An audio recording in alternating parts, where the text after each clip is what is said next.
ਕਾਲ ਮੂਰਤ ਅਜੂਨੀ ਸੈਭੰ ਗੁਰ ਪ੍ਰਸਾਦ ਜਪ।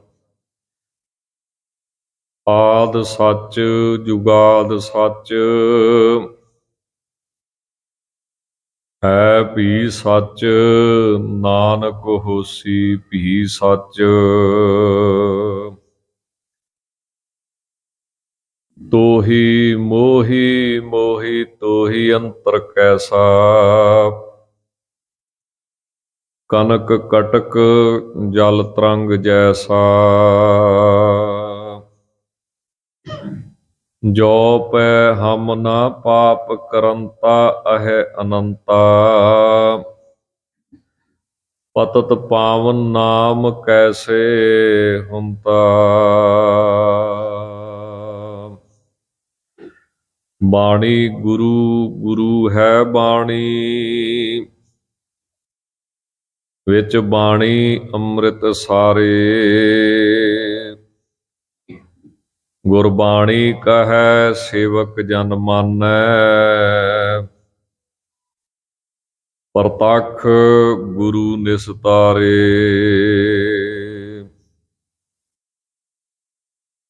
ਬੇਸ਼ੁਮਾਰ ਅਥਾਹ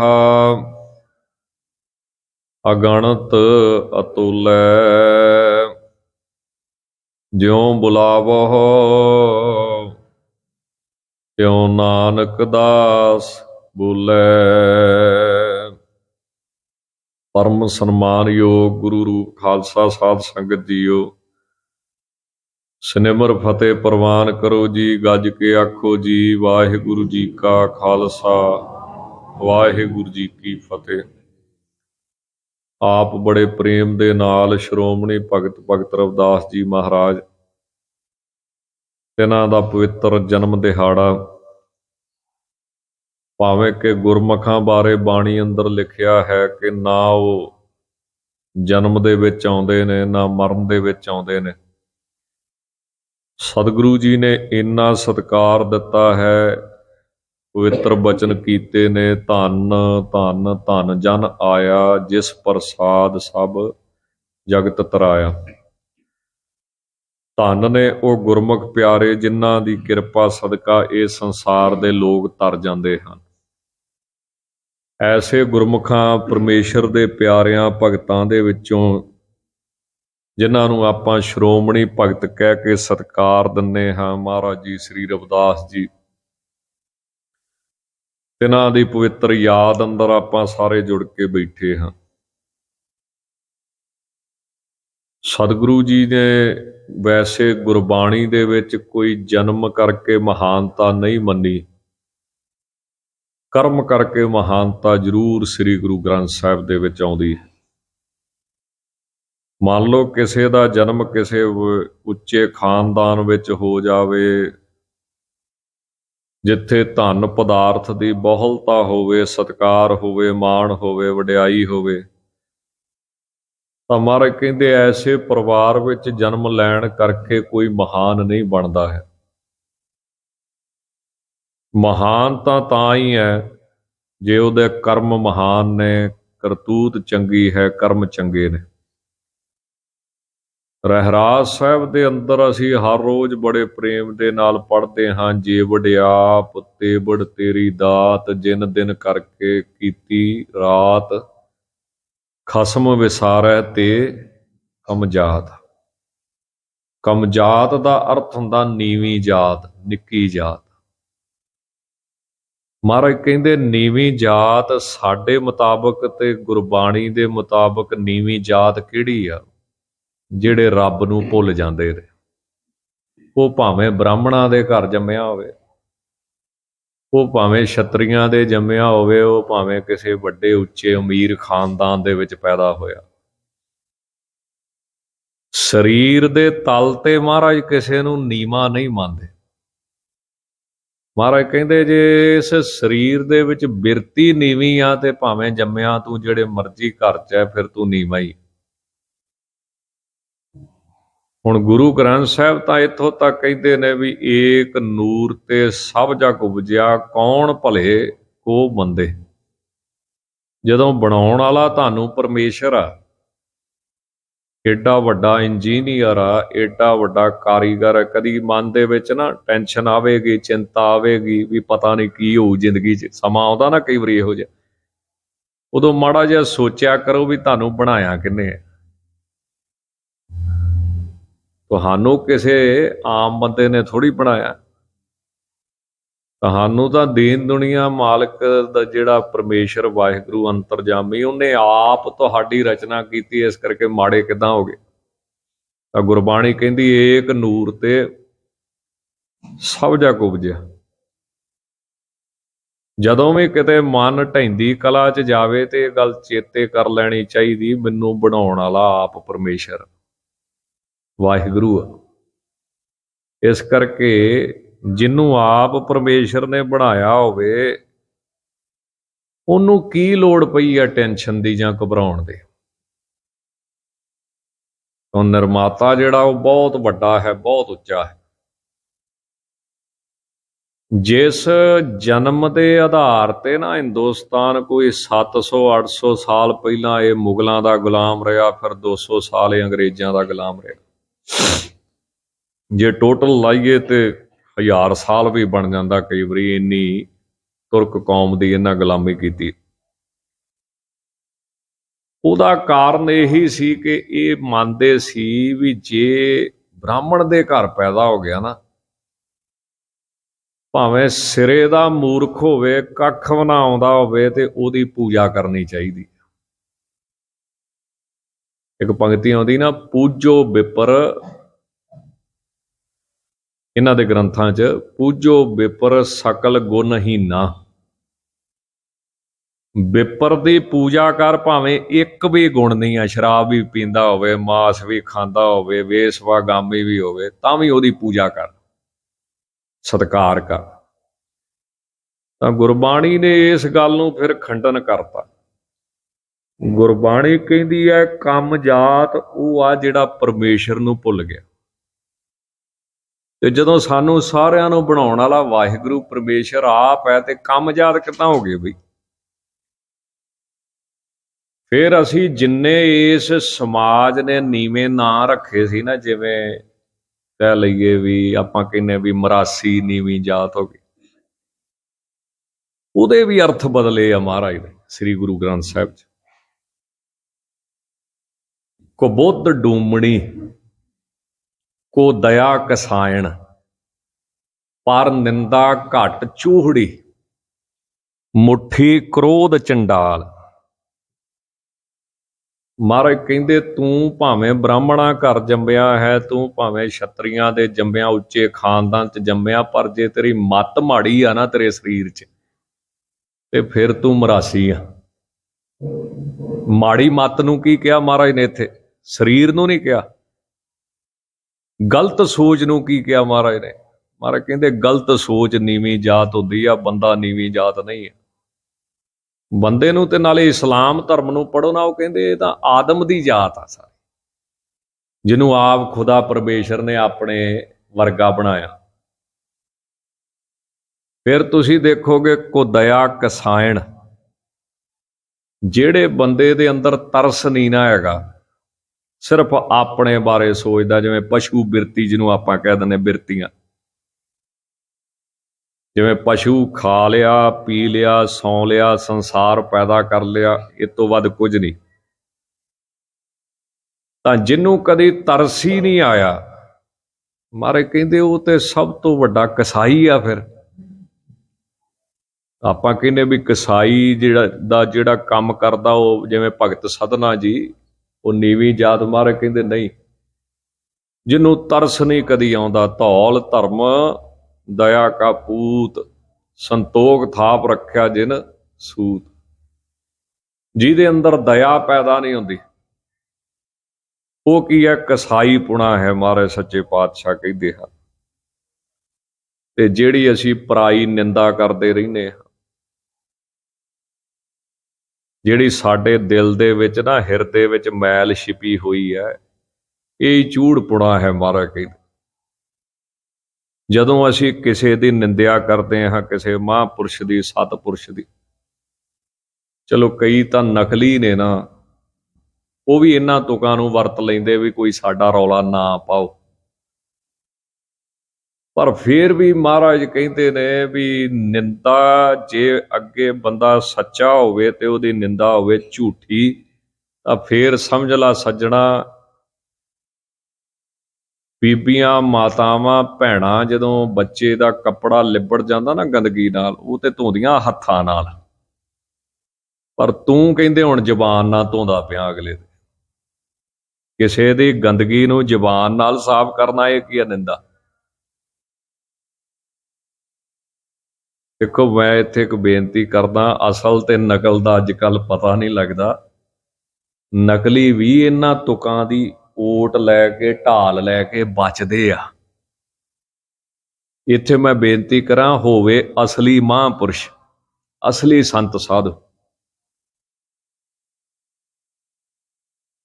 ਤੇ ਜਿਨ੍ਹਾਂ ਵਿੱਚ ਕੋਈ ਔਗਣ ਨਾ ਹੋਵੇ, ਕੋਈ ਐਬ ਨਾ ਹੋਵੇ, ਐਸੇ ਸਤਪੁਰਸ਼ ਹੋਣ ਜਿਨ੍ਹਾਂ ਨੇ ਕਾਮ ਕ੍ਰੋਧ ਨੂੰ ਜਿੱਤਿਆ ਹੋਵੇ, ਉਹਨਾਂ ਦੀ ਕੋਈ ਨਿੰਦਿਆ ਕਰੇ। ਤੇ ਭਗਤ ਕਬੀਰ ਸਾਹਿਬ ਕਹਿੰਦੇ, ਸਾਨੂੰ ਹੋਰ ਕੀ ਚਾਹੀਦਾ? ਬਿਨਾਂ ਤਨਖਾਹ ਤੋਂ, ਬਿਨਾਂ ਦਿਹਾੜੀ ਤੋਂ, ਜੇ ਤੂੰ ਸਾਨੂੰ ਕੱਪੜੇ ਧੋ ਕੇ, ਪ੍ਰੈਸ ਕਰਕੇ, ਸਵਾਰ ਕੇ ਦਿੰਨਾ, ਤੇ ਕੀ ਚਾਹੀਦਾ ਸਾਨੂੰ? ਘਰ ਬਈ ਤਗੜਾ ਹੋ ਕੇ ਕਰ। ਮਹਾਂਪੁਰਸ਼ ਸੰਤ ਬਾਬਾ ਹਰਨਾਮ ਸਿੰਘ ਜੀ ਹੋਏ ਰਾਮਪੁਰ ਖੇੜੇ ਆ, ਉਹਨਾਂ ਦੀ ਕੋਈ ਲੰਗਰ 'ਚ ਬੈਠਾ ਨਿੰਦਿਆ ਕਰਦਾ ਪਿਆ ਸੀ। ਇੱਥੇ ਹੁਸ਼ਿਆਰਪੁਰ ਦੇ ਇਲਾਕੇ 'ਚ ਨਾ ਰਾਮਪੁਰ ਖੇੜਾ ਨਗਰ ਹੈ, ਬੜਾ ਪ੍ਰਸਿੱਧ। ਉਹਨਾਂ ਦੀ ਕੋਈ ਸੱਜਣ ਨਿੰਦਿਆ ਕਰੀ ਜਾਵੇ ਤੇ ਸੰਤ ਕਹਿੰਦੇ ਬਈ, ਜਾਣੀ ਜਾਣ ਸੰਤ ਸਨ, ਕਹਿੰਦੇ ਕੋਈ ਲੰਗਰ 'ਚ ਮੇਰੇ ਕੱਪੜੇ ਧੋਂਦਾ ਪਿਆ ਵਾ, ਆ ਲੈ ਜਾ, ਪਤਾ ਨਹੀਂ ਪਾਈਆ ਘਿਓ ਸੀ ਕਿ ਕਿਲੋ ਸੀ, ਕਹਿੰਦੇ ਜਾ ਉਹਨੂੰ ਦੇ ਕੇ ਆ, ਉਹਦਾ ਜ਼ੋਰ ਬੜਾ ਲੱਗਦਾ ਹੈ। ਉਹ ਕਹਿੰਦੇ ਬੜੇ ਹੈਰਾਨ, ਬਈ ਕੱਪੜੇ ਧੋਣ ਵਾਲੇ ਨੂੰ ਤਾਂ ਨਹੀਂ ਘਿਓ ਖਵਾਇਆ ਕਦੀ ਵੀ ਕਿਸੇ ਨੇ, ਨਾ ਹੀ ਇਸ ਤਰ੍ਹਾਂ ਦਿੱਤਾ। ਜਾਂ ਜਦੋਂ ਜਾ ਕੇ ਦੇਖਿਆ, ਉਹਨਾਂ ਨੂੰ ਕੀ ਪਤਾ ਲੱਗਣਾ ਸੀ। ਉਹ ਕਹਿੰਦੇ ਬਾਬਾ ਜੀ, ਲੰਗਰ 'ਚ ਤੇ ਕੋਈ ਵੀ ਨਹੀਂ ਕੱਪੜੇ ਧੋਂਦਾ। ਉਹਨਾਂ ਫੇਰ ਆਖਿਆ, ਕਹਿੰਦੇ ਧਿਆਨ ਨਾਲ ਜਾਓ, ਵੇਖੋ ਉੱਥੇ ਕੋਈ ਮੇਰੇ ਕੱਪੜੇ ਧੋਂਦਾ ਪਿਆ। ਉਹਨਾਂ ਨੂੰ ਫੇਰ ਸਮਝ ਨਾ ਆਈ। ਫੇਰ ਕਹਿੰਦੇ ਕੋਈ ਮੇਰੇ ਬਾਰੇ ਬੋਲਦਾ ਪਿਆ, ਉੱਥੇ ਜਾਓ, ਉਹਨੂੰ ਘਿਓ ਦੇ ਕੇ ਆਓ, ਇੰਨਾ ਜ਼ੋਰ ਲੱਗਣ ਡਿਆ, ਕਿੰਨਾ ਮਗਜ ਖਪਾਉਂਦਾ ਹੋਊਗਾ ਮੇਰੀਆਂ ਕਮੀਆਂ ਕੱਢਣ ਨੂੰ, ਤੇ ਉਹਨੂੰ ਘਿਓ ਦੇ ਕੇ ਆਓ। ਦੇਖ ਲਓ, ਇਹੋ ਜਿਹੇ ਮਹਾਂਪੁਰਸ਼ ਹੁੰਦੇ, ਜਿਹੜਾ ਤੁਹਾਡੀ ਨਿੰਦਿਆ ਕਰੇ ਉਹਨੂੰ ਕਿਲੋ ਘਿਓ ਦੇ ਕੇ ਆਇਆ ਕਰੋ, ਤਗੜਾ ਹੋ ਕੇ ਕਰ। ਤਾਂ ਮਹਾਰਾਜ ਕਹਿੰਦੇ, ਜਿਹੜੀ ਤੂੰ ਨਿੰਦਿਆ ਕਰਦਾ ਨਾ ਕਿਸੇ ਦੀ, ਇਹ ਕੀ ਆ? ਘੱਟ ਚੂਹੜੀ, ਮੁੱਠੀ ਕ੍ਰੋਧ ਚੰਡਾਲ। ਤੇ ਚੰਡਾਲ ਪੁਣਾ ਕੀ ਆ? ਚੰਡਾਲ ਕਹਿੰਦੇ ਜਿਹੜਾ ਮੜੀਆਂ 'ਚ ਰਹਿੰਦਾ ਹੋਵੇ ਤੇ ਮੁਰਦਿਆਂ ਦਾ ਜਦੋਂ ਸੰਸਕਾਰ ਹੁੰਦਾ ਹੈ ਤੇ ਉੱਤੇ ਜਿਹੜਾ ਕੱਪੜਾ ਚੜ੍ਹਦਾ ਹੈ, ਉਹਦੀ ਕਮਾਈ ਖਾਂਦਾ ਜਿਹੜਾ, ਇਹ ਵੀ ਇੱਕ ਜਾਤ ਮੰਨੀ ਗਈ। ਦੇਖ ਲਓ, ਇੰਨਾ ਇਸ ਹਿੰਦੁਸਤਾਨ ਦਾ ਬੇੜਾ ਗਰਕ ਆ। ਇਹ ਹਰ ਬੰਦੇ ਨੂੰ ਹੀ ਇਹਨਾਂ ਵੰਡਿਆ ਪਿਆ ਕੰਮਾਂ 'ਚ। ਹੁਣ ਮਹਾਰਾਜ ਦੇ ਨਾਲ ਕਿੱਥੇ ਬਣਨੀ ਸੀ ਇਸ ਸਮਾਜ ਦੀ? ਮਹਾਰਾਜ ਨੂੰ ਐਵੇਂ ਥੋੜੀ ਰੋੜੇ ਮਾਰੇ ਨੇ ਜਾਂ ਮਹਾਰਾਜ ਦੀ ਨਿੰਦਿਆ ਕੀਤੀ। ਸੱਚੇ ਪਾਤਸ਼ਾਹ ਨੇ ਫਿਲਾਸਫੀ ਬਦਲਤੀ ਆਣ ਕੇ। ਮਹਾਰਾਜ ਕਹਿੰਦੇ, ਜਿੰਨੇ ਤੇਰੇ ਅੰਦਰ ਮਾੜੇ ਔਗਣ ਬੈਠੇ ਨੇ, ਇਹੀ ਸਭ ਨੀਵੀਂ ਜਾਤ ਆ, ਸਰੀਰ ਕਰਕੇ ਤੇ ਕੋਈ ਨੀਵੀਂ ਜਾਤ ਨਹੀਂ। ਹੁਣ ਆਪਾਂ ਭਗਤ ਜੀ ਨੂੰ ਯਾਦ ਕਰਦੇ ਪਏ। ਭਗਤ ਦਾ ਅਰਥ ਵੈਸੇ ਗੁਰੂ ਗ੍ਰੰਥ ਸਾਹਿਬ 'ਚ ਤੁਸੀਂ ਰੋਜ਼ ਪੜ੍ਹਦੇ, ਭਗਤ ਕਿਹਨੂੰ ਕਿਹਾ ਗਿਆ? ਭਾਈ ਗੁਰਦਾਸ ਸਾਹਿਬ ਜੀ ਨੇ ਵੀ ਜ਼ਿਕਰ ਕੀਤਾ ਨਾ, ਭਗਤ ਭਗਤ ਜਗ ਵੱਜਿਆ, ਚੌਂ ਚੱਕਾਂ ਦੇ ਵਿੱਚ ਚਮਰੇਟਾ। ਕਿਤੇ ਗੁਰੂ ਗ੍ਰੰਥ ਸਾਹਿਬ ਨੂੰ ਪੁੱਛਿਓ ਭਗਤ ਕਿਹਨੂੰ ਕਹਿੰਦੇ ਆ? ਭੋਲਾ ਜਿਹਾ ਚਿਹਰਾ ਹੋਵੇ, ਇਹ ਭਗਤ ਨਹੀਂ ਆ। ਵਸਤਰਾਂ ਦਾ ਨਾਂ ਭਗਤ ਨਹੀਂ। ਭਗਤ ਕਿਹਨੂੰ ਕਹਿੰਦੇ? ਭਗਤਾਂ ਕੀ ਚਾਲ ਨਿਰਾਲੀ। ਚਾਲਾ ਨਿਰਾਲੀ, ਨਿਰਾਲੀ ਮੈਨੇ ਨਿਰਲੇਪ, ਨਿਰਮੋਹ, ਜਿਹੜੇ ਰਹਿਣ ਵੀ ਨਾਲ ਤੇ ਕਿਸੇ ਲੁਭਾਏਮਾਨ ਨਹੀਂ ਹੁੰਦੇ, ਅਸੰਗ ਰਹਿੰਦੇ, ਨਿਰਲੇਪ ਰਹਿੰਦੇ ਨੇ, ਜਿਨ੍ਹਾਂ ਦੇ ਉੱਤੇ ਕੋਈ ਅਸਰ ਨਹੀਂ ਸੰਸਾਰ ਦੀ ਵਸਤੂ ਦਾ। ਤਾਂ ਮਹਾਰਾਜ ਕਹਿੰਦੇ ਭਗਤਾਂ ਕੀ ਚਾਲ ਨਿਰਾਲੀ, ਚਾਲਾ ਨਿਰਾਲੀ ਭਗਤਾਂ ਕੇਰੀ, ਬਿਖਮ ਮਾਰਗ ਚੱਲਣਾ। ਕਠਨ ਰਸਤਾ ਹੈ। ਕਠਨ ਇਸੇ ਕਰਕੇ ਹੈ ਵੀ ਜਿਹੜੇ ਉਹਨਾਂ ਦੀ ਮਰਿਆਦਾ ਹੈ, ਜਿਹੜੇ ਉਹਨਾਂ ਦੇ ਗੁਣ ਨੇ, ਬੜੇ ਤਗੜੇ ਹੋ ਕੇ ਉਹਦੀ ਪਾਲਣਾ ਕਰਦੇ ਹੋਣਗੇ। ਲੱਭ ਲੋਭ ਅਹੰਕਾਰ ਤਜ ਤ੍ਰਿਸ਼ਨਾ, ਬਹੁਤ ਨਾਹੀਂ ਬੋਲਣਾ।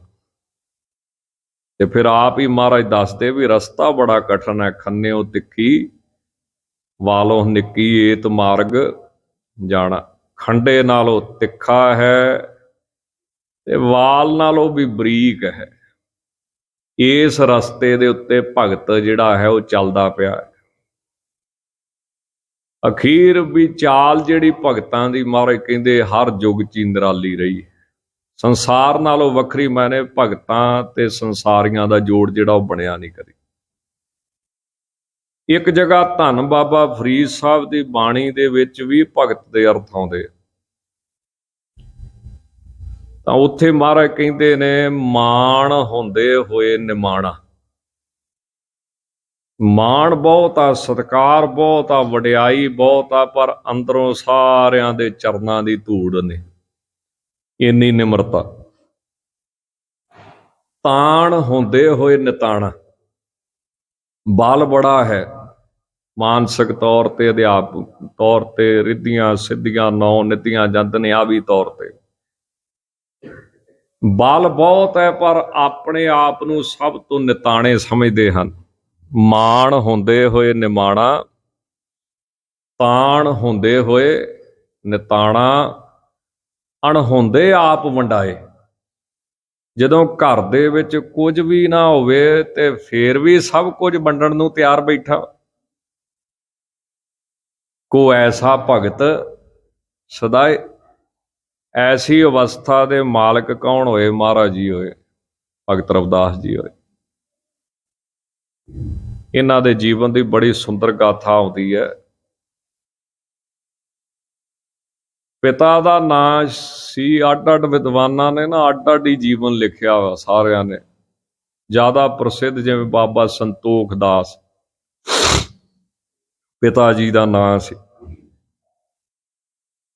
ਤਾਂ ਗਰੀਬੀ ਦੇ ਕਾਰਨ ਕਰਕੇ ਇਹਨਾਂ ਦਾ ਜਨਮ ਦਾ ਜਿਹੜਾ ਸਮਾਂ ਨਾ ਉਹ ਅੱਡ ਅੱਡ ਫਿਰ ਵਿਦਵਾਨਾਂ ਨੇ ਵੱਖਰੇ ਵੱਖਰੇ ਲਿਖੇ, ਕਿਉਂ ਤਗੜੇ ਬੰਦਿਆਂ ਦੇ ਨੋਟ ਕੀਤੇ ਜਾਂਦੇ ਸੀ, ਗਰੀਬ ਦਾ ਨੋਟ ਨਹੀਂ ਸੀ ਹੁੰਦਾ।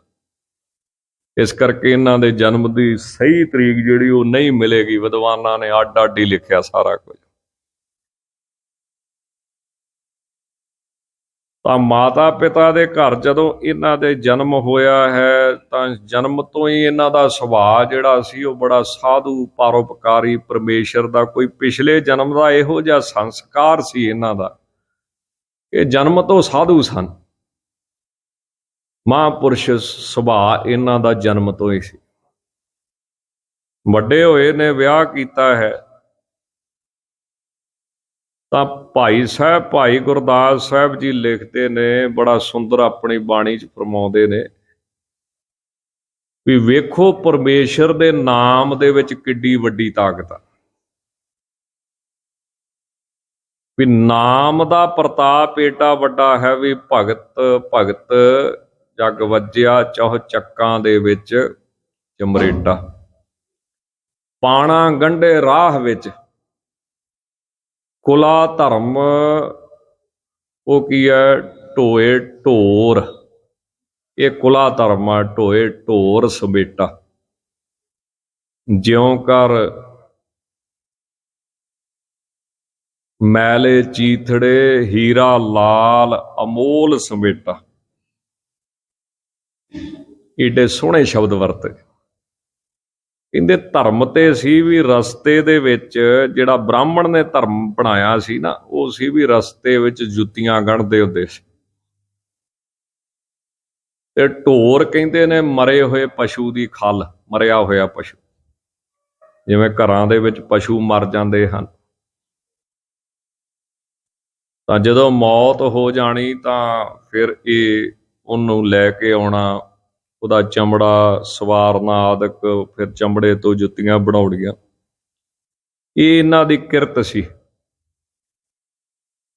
ਤਾਂ ਇਹ ਬੜੀ ਹੈਰਾਨੀ ਵਾਲੀ ਗੱਲ ਹੈ ਵੀ ਜਿੰਨਾ ਚਿਰ ਦੁੱਧ ਪੀਣਾ ਉਹ ਤੁਸੀਂ ਪੀ ਜਾਓ, ਤੇ ਜਦੋਂ ਮਰ ਜੇ ਤੇ ਉਦੋਂ ਲਾਉਣ ਵਾਲਾ ਕੋਈ ਹੋਰ ਆਵੇ ਤੇ ਫਿਰ ਉਹਨੂੰ ਕਹਿਣਾ ਵੀ ਹੁਣ ਤੂੰ ਹੱਥ ਨਾ ਲਾ। ਇਦਾਂ ਦੇ ਬੜੇ ਹੋਰ ਹੀ ਤਰ੍ਹਾਂ ਦੇ ਧਰਮ ਸੀ, ਤੇ ਮਹਾਰਾਜ ਨੇ ਤੁਹਾਨੂੰ ਬਚਾ ਲਿਆ, ਨਹੀਂ ਤੇ ਬੁਰਾ ਹਾਲ ਅੱਜ ਵੀ ਬਾਹਰਲੇ ਸੂਬਿਆਂ 'ਚ ਬੁਰਾ ਹਾਲ। ਤਾਂ ਭਾਈ ਗੁਰਦਾਸ ਸਾਹਿਬ ਕਹਿੰਦੇ ਉੱਤੋਂ ਤਾਂ ਵੇਖਣ ਨੂੰ ਹੈ ਪਾਟੇ ਪੁਰਾਣੇ ਕੱਪੜੇ, ਦੇਖਣ ਨੂੰ ਤਾਂ ਕਹਿੰਦੇ ਬੜੇ ਗਰੀਬ ਨੇ, ਤੇ ਸੰਸਾਰ ਦੇ ਹਿਸਾਬ ਦੇ ਨਾਲ ਪਸ਼ੂ ਮਰੇ ਹੋਏ ਉਹਨਾਂ ਨੂੰ ਚੁੱਕਣਾ, ਉਹਨਾਂ ਦੀਆਂ ਖੱਲਾਂ ਲਾਉਣੀਆਂ, ਇਸ ਤਰ੍ਹਾਂ ਦਾ ਇਹਨਾਂ ਦੀ ਕਿਰਤ ਸੀ, ਧਰਮ ਸੀ। ਪਰ ਕਹਿੰਦੇ ਅੰਦਰ ਕੀ ਆ? ਹੀਰਾ, ਪਰਮੇਸ਼ਰ ਵਾਹਿਗੁਰੂ। ਜਿਵੇਂ ਮਹਾਰਾਜ ਕਹਿੰਦੇ ਨਾ, ਜਿਨ ਪਟ ਅੰਦਰ ਬਾਹਰ ਗੁੱਦੜ ਤੇ ਭਲੇ ਸੰਸਾਰ। ਅੰਦਰੋਂ ਰੇਸ਼ਮ ਵਰਗਾ, ਪੱਟ ਵਰਗਾ ਜਿਹਦਾ ਹਿਰਦਾ ਸਾਫ਼ ਹੈ, ਰੇਸ਼ਮ ਵਰਗਾ ਕੋਮਲ ਹੋ ਚੁੱਕਾ ਹਿਰਦਾ ਜੀ ਦਾ। ਕਿਉਂ? ਰੇਸ਼ਮ ਨੂੰ ਝੂਠਾ ਨਹੀਂ ਨਾ ਮੰਨਿਆ ਜਾਂਦਾ, ਜਿਵੇਂ ਫੁੱਲ ਨੂੰ ਝੂਠਾ ਨਹੀਂ ਮੰਨਿਆ ਜਾਂਦਾ। ਇਹ ਵਿਦਵਾਨਾਂ ਨੇ ਬਣਾਇਆ ਨਾ ਵੀ ਫੁੱਲ ਹੋ ਗਿਆ, ਘਿਓ ਹੋ ਗਿਆ, ਮਿਰਗਮੈ ਹੋ ਗਿਆ, ਸੋਨਾ ਹੋ ਗਿਆ। ਮੈਨੇ ਜਿਹੜੀਆਂ ਚੰਗੀਆਂ ਚੰਗੀਆਂ ਚੀਜ਼ਾਂ ਉਹ ਪੁਜਾਰੀ ਨੇ ਆਖਿਆ ਵੀ ਇਹ ਝੂਠੀਆਂ ਨਹੀਂ ਹੁੰਦੀਆਂ, ਇਹ ਮੈਂ ਵਰਤ ਸਕਦਾ, ਤੁਸੀਂ ਦੇ ਦਿਆ ਕਰੋ ਮੈਨੂੰ। ਤੇ ਮਹਾਰਾਜ ਅੱਗੇ ਕੀ ਕਹਿੰਦੇ ਬਾਣੀ 'ਚ? ਮਹਾਰਾਜ ਕਹਿੰਦੇ ਅਸਲ ਦੇ ਵਿੱਚ ਭਗਤ ਝੂਠਾ ਨਹੀਂ ਹੁੰਦਾ। ਉਹਨਾਂ ਭਗਤਾਂ ਦੀ ਜਿਹੜਾ ਸੰਗਤ ਕਰਦਾ ਉਹ ਸਾਰੇ ਹੀ ਪਰਮੇਸ਼ਰ ਦਾ ਰੂਪ ਬਣ ਜਾਂਦੇ ਹਨ। ਤਾਂ ਉੱਥੇ ਫਿਰ ਸਾਧ ਸੰਗਤ ਜੀ ਭਾਈ ਗੁਰਦਾਸ ਸਾਹਿਬ ਲਿਖਦੇ, ਜਿਵੇਂ ਹੀਰਾ ਚੀਥੜਿਆਂ ਦੇ ਵਿੱਚ, ਪਾਟੇ ਪੁਰਾਣੇ ਕੱਪੜਿਆਂ ਦੇ ਵਿੱਚ ਪਿਆ ਹੋਵੇ, ਚੌਂ ਵਰਨਾ ਉਪਦੇਸ਼ ਦਾ ਗਿਆਨ ਧਿਆਨ ਕਰ ਭਗਤ ਸਹੇਟਾ। ਖੱਤਰੀ ਬ੍ਰਾਹਮਣ ਸੂਦ ਵੈਸ ਚਾਰ ਵਰਨਾਂ ਨੂੰ ਇਹ ਸਿੱਖਿਆ ਦਿੰਦੇ ਸਨ। ਇੱਥੋਂ ਤੱਕ ਬ੍ਰਾਹਮਣ ਵੀ ਇਹਨਾਂ ਦੀ ਸਿੱਖਿਆ ਨੂੰ ਸੁਣਦਾ ਸੀ, ਮੰਨਦਾ ਸੀ, ਸਿਰ ਝੁਕਾਉਂਦਾ ਸੀ। ਗਿਆਨ ਦਾ ਉਪਦੇਸ਼ ਦਿੰਦੇ ਸੀ, ਪਰ ਭਗਤੀ ਦੇ ਸਹਿਤ। ਇਕੱਲਾ ਖੁਸ਼ਕ ਗਿਆਨ ਨਹੀਂ, ਅਹਮ ਬ੍ਰਹਮ ਅਸਮੀ, ਮੈਂ ਬ੍ਰਹਮ ਹਾਂ, ਮੈਂ ਬ੍ਰਹਮ ਹਾਂ, ਤੇ ਕਰਨਾ ਕੁਝ ਵੀ ਨਾ, ਜਪਜੀ ਸਾਹਿਬ ਵੀ ਨਹੀਂ ਪੜ੍ਹਨਾ, ਇਸ਼ਨਾਨ ਵੀ ਨਹੀਂ ਕਰਨਾ, ਪੂਜਾ ਵੀ ਨਹੀਂ ਕਰਨੀ, ਪਾਠ ਵੀ ਨਹੀਂ ਕਰਨਾ, ਤੇ ਉੱਦਾਂ ਮੈਂ ਬ੍ਰਹਮ ਹਾਂ। ਗਿਆਨ ਦਾ ਉਪਦੇਸ਼ ਭਗਤੀ ਦੇ ਸਹਿਤ ਦਿੰਦੇ ਸਨ। ਜੇ ਕਿਸੇ ਨੇ ਆਖਣਾ ਵੀ ਮੈਂ ਧਿਆਨ ਕਰਨਾ ਹੈ, ਕਿਉਂ ਤਿੰਨ ਤਰ੍ਹਾਂ ਹੀ ਪਰਮੇਸ਼ਰ ਦੀ ਪ੍ਰਾਪਤੀ ਹੁੰਦੀ ਨਾ, ਗਿਆਨ ਕਰਕੇ, ਧਿਆਨ ਕਰਕੇ, ਜਾਂ ਸਿਮਰਨ ਕਰਕੇ। ਆਪ ਜੀ ਤਾਂ ਸ਼ਰਵਣ ਕੀਤਾ ਹੋਊਗਾ, ਜੇ ਦਾਸ ਫੇਰ ਵੀ ਯਾਦ ਕਰਾ ਦੇ, ਮਹਾਂਪੁਰਸ਼ ਰਾੜਾ ਸਾਹਿਬ ਵਾਲੇ ਵੱਡੇ ਮਹਾਂਪੁਰਸ਼, ਜਾਂ ਤੇ ਗਿਆਨ ਕਰਕੇ ਪਰਮੇਸ਼ਰ ਦੀ ਪ੍ਰਾਪਤੀ ਹੁੰਦੀ, ਜਾਂ ਧਿਆਨ ਕਰਕੇ, ਜਾਂ ਭਗਤੀ ਕਰਕੇ। ਤੇ ਤਿੰਨੇ ਅੱਡ ਅੱਡ ਨੇ। ਗਿਆਨ ਦੀ ਉਦਾਹਰਣ ਲੈਣੀ ਹੋਵੇ ਤੇ ਹੰਸ ਤੇ ਦੁੱਧ ਦੀ ਉਦਾਹਰਣ, ਧਿਆਨ ਦੀ ਉਦਾਹਰਣ ਲੈਣੀ ਹੋਵੇ ਤੇ ਕਛੂ ਕੁੰਮੇ ਦੀ। ਕਛੂ ਕੁੰਮੀ ਦੀ ਉਦਾਹਰਣ ਦਿੱਤੀ ਨਾ ਭਾਈ ਗੁਰਦਾਸ ਸਾਹਿਬ ਨੇ। ਤੇ ਜੇ ਸਿਮਰਨ ਦੀ ਉਦਾਹਰਣ ਲੈਣੀ ਹੋਵੇ ਫਿਰ ਕਿਹੜੀ ਆ ਭਲਾ? ਰੋਜ਼ ਪੜ੍ਹਦੇ ਕਿ ਨਹੀਂ ਚੇਤਾ? ਦਾਸ ਕਰਾ ਦੇ, ਯਾਦ ਕਰਾ ਦੇ। ਊਡੇ ਊਡ ਆਵੈ ਸਹਿ ਕੋਸਾ ਤਿਸ ਪਾਛੇ ਬਚਰੇ, ਤਿਨ ਕਵਣ ਖਿਲਾਵੇ ਕਵਣ ਚੁਗਾਵੇ, ਮਨ ਮੈਂ ਸਿਮਰਨ। ਕੂੰਜ ਦੀ ਉਦਾਹਰਣ, ਇਹ ਤਿੰਨ ਉਦਾਹਰਣਾਂ ਦਿੱਤੀਆਂ ਭਾਈ ਸਾਹਿਬ ਨੇ। ਗਿਆਨ ਮੈਨੇ ਆਤਮਾ ਤੇ ਸਰੀਰ ਨੂੰ ਵੱਖਰਾ ਕਰ ਲੈਣਾ। ਦੁੱਧ ਤੇ ਪਾਣੀ ਨੂੰ ਜਿਵੇਂ ਹੰਸ ਵੱਖਰਾ ਕਰਦਾ ਵਿਚਾਰ ਦ੍ਰਿਸ਼ਟੀ ਦੇ ਮੁਤਾਬਕ, ਇਸੇ ਤਰ੍ਹਾਂ ਧਿਆਨ ਮੈਨੇ ਜਿਵੇਂ ਕਛੂ ਕੁੰਮੀ ਆਪਣੇ ਆਂਡੇ ਤਾਂ ਬਰੇਤੇ 'ਚ ਦਿੰਦੀ ਹੈ, ਉੱਤੇ ਬਰੇਤਾ ਪਾ ਦਿੰਦੀ ਵੀ ਕਾਂ ਆਦਿਕ ਪੰਛੀ ਨੁਕਸਾਨ ਨਾ ਕਰਨ, ਖਾ ਨਾ ਜਾਣ। ਆਪ ਪਾਣੀ ਦੇ ਵਿੱਚ ਚਲੇ ਜਾਂਦੀ ਹੈ ਤੇ ਨਾ ਕੋਈ ਉਹਨਾਂ ਨੂੰ ਸੇਕ ਦੇਣ ਵਾਲਾ, ਨਾ ਉਹਨਾਂ ਦੇ ਉੱਤੇ ਬਹਿੰਦੀ ਹੈ ਆਂਡਿਆਂ ਦੇ। ਆਪ ਪਾਣੀ 'ਚ ਰਹਿੰਦੀ ਆ, ਪਰ ਫਿਰ ਵੀ ਉਹਦੇ ਧਿਆਨ ਦੀ ਸ਼ਕਤੀ ਨਾਲ ਬੱਚੇ ਆਂਡਿਆਂ ਵਿੱਚੋਂ ਨਿਕਲ ਕੇ ਸਮੁੰਦਰ ਦੇ ਵਿੱਚ, ਨਦੀ ਦੇ ਵਿੱਚ ਆ ਜਾਂਦੇ। ਆਪ ਦੂਰ ਰਹਿੰਦੀ ਹੈ। ਤਾਂ ਧਿਆਨ ਦੇ ਨਾਲ ਪਰਮੇਸ਼ਰ ਦੀ ਪ੍ਰਾਪਤੀ ਕਰਨੀ। ਇਸੇ ਤਰ੍ਹਾਂ ਸਿਮਰਨ ਮੰਨਿਆ ਗਿਆ ਹੈ। ਤਾਂ ਸਿਮਰਨ ਦੀ ਉਦਾਹਰਨ ਤੇ ਬੜੀ ਵੱਡੀ ਸ਼ਕਤੀ ਸਿਮਰਨ ਦੇ ਵਿੱਚ ਮਹਾਰਾਜ ਨੇ ਤਾਂ ਭਗਤ ਰਵਿਦਾਸ ਜੀ ਕਹਿੰਦੇ ਜੇ ਗਿਆਨ ਦੀ ਸਾਧਨਾ ਕਰਨੀ ਆ ਨਾ, ਵੀ ਮੈਂ ਸਰੀਰ ਨਹੀਂ, ਮੈਂ ਮਨ ਨਹੀਂ, ਮੈਂ ਬੁੱਧੀ ਨਹੀਂ, ਮੈਂ ਆਤਮਾ ਹਾਂ, ਪਰ ਨਾਲ ਤੈਨੂੰ ਭਗਤੀ ਮੈਨੇ ਵਾਹਿਗੁਰੂ ਵਾਹਿਗੁਰੂ ਕਰਨਾ ਪਵੇਗਾ। ਫਿਰ ਵੀ ਜੇ ਮੰਨ ਲਓ ਤੁਸੀਂ ਧਿਆਨ ਵੀ ਕਰਨਾ ਮਹਾਰਾਜ ਦੇ ਸਰੂਪ ਦਾ, ਤਾਂ ਵੀ ਤੁਹਾਨੂੰ ਨਾਲ ਮੂਲ ਮੰਤਰ ਜਾਂ ਸਿਮਰਨ ਕਰਨਾ ਪਵੇ। ਇਹ ਗੁਰੂ ਗ੍ਰੰਥ ਸਾਹਿਬ ਦਾ ਸਿਧਾਂਤ ਹੈ, ਪੂਜਾ ਕੀਚੈ ਨਾਮ ਧਿਆਈਏ, ਮੈਂ ਨਾਮੈ ਪੂਜ ਨਾ ਹੋਏ। ਪੂਜਾ ਜਿੰਨੀ ਮਰਜ਼ੀ ਕੋਈ ਕਰ ਲਵੇ, ਪਰ ਜੇ ਨਾਮ ਨਹੀਂ ਜਪਦਾ ਤੇ ਪੂਜਾ ਦਾ ਕੋਈ ਲਾਭ ਨਹੀਂ ਉਹਨੂੰ ਪ੍ਰਾਪਤ ਹੋਣਾ। ਜਿਵੇਂ ਧੰਨ ਗੁਰੂ ਗੋਬਿੰਦ ਸਿੰਘ ਮਹਾਰਾਜ ਕੀ ਕਹਿੰਦੇ, ਸਰਾਵਗ ਸੁਧ ਸਮੂਹ ਸਿਧਾਨ ਕੇ ਦੇਖ ਫਿਰਿਓ ਘਰ ਜੋਗ ਜਤੀ ਕੇ, ਸੂਰ ਸੁਰਾਤਨ ਸੁਧ ਸੁਧਾਦਿਕ ਸੰਤ ਸਮੂਹ ਅਨੇਕ ਮਤੀ ਕੇ, ਸਾਰੇ ਹੀ ਦੇਸ਼ ਕੋ ਦੇਖ ਰਹੇ ਹੋ ਮਤ, ਕੋ ਨਾ ਦੇਖੀਤ ਪ੍ਰਾਨ ਪਤੀ। ਸ੍ਰੀ ਭਗਵਾਨ ਕੀ ਭਾਏ ਕਿਰਪਾ ਹੂ ਤੇ, ਏਕ ਰਤੀ ਬਿਨ ਏਕ ਰਤੀ ਕੇ। ਇੱਕ ਪ੍ਰੇਮ ਤੋਂ ਬਿਨਾ ਇੱਕ ਕੌਡੀ ਦਾ ਵੀ ਨਹੀਂ, ਅੱਧੀ ਕੌਡੀ ਦਾ ਵੀ ਨਹੀਂ। ਰੱਤੀ ਦਾ ਅਰਥ ਪ੍ਰੇਮ ਵੀ ਤੇ ਰੱਤੀ ਦਾ ਅਰਥ ਕੌਡੀ ਵੀ। ਤਾਂ ਜਿੰਨਾ ਚਿਰ ਮਹਾਰਾਜ ਕਹਿੰਦੇ ਨਾਮ ਨਹੀਂ ਜਪਦਾ, ਇਹ ਤਾਂ ਸਾਰੀਆਂ ਸਿਫਰਾਂ ਨੇ, ਜੀਰੂਆਂ ਨੇ, ਜਿੰਨੀਆਂ ਮਰਜ਼ੀ ਇਕੱਠੀਆਂ ਕਰੀ ਜਾਓ, ਜਿੰਨਾ ਚਿਰ ਏਕਾ ਨਹੀਂ ਹੈਗਾ ਕੋਈ ਇਹਨਾਂ ਦੀ ਵੈਲਿਊ ਹੈ ਨਹੀਂ। ਤਾਂ ਜਿੰਨੇ ਧਰਮ ਦੇ ਸਾਧਨ ਨੇ ਇਹਨਾਂ ਦੀ ਵੈਲਿਊ ਤਾਂ ਏਕੇ ਕਰਕੇ ਹੀ ਪੈਣੀ, ਸਿਮਰਨ ਕਰਕੇ ਹੀ ਪੈਣੀ। ਇਹ ਗੁਰਮਤ ਦਾ ਸਿਧਾਂਤ ਤਾਂ ਇਹ ਹੈ। ਤਾਂ ਤੁਸੀਂ ਦੇਖੇ ਨਾ, ਕਈ ਮਹਾਂਪੁਰਸ਼ ਬਹੁਤ ਵੱਡੇ ਵਿਵੇਕੀ ਤਪਸਵੀ ਹੁੰਦੇ ਆ, ਪਰ ਗੁਰਮਤ ਦੇ ਵਿੱਚ ਕੱਲਾ ਨਹੀਂ ਆ, ਨਾਲ ਸਿਮਰਨ ਹੈ, ਨਾਲ ਰਹਿਤ ਹੈ, ਨਾਲ ਖੰਡੇ ਬਾਟੇ ਦਾ ਅੰਮ੍ਰਿਤ ਹੈ। ਕੱਲਾ ਕਰਮਕਾਂਡ ਨਹੀਂ ਮੰਨਿਆ ਜਾਂਦਾ।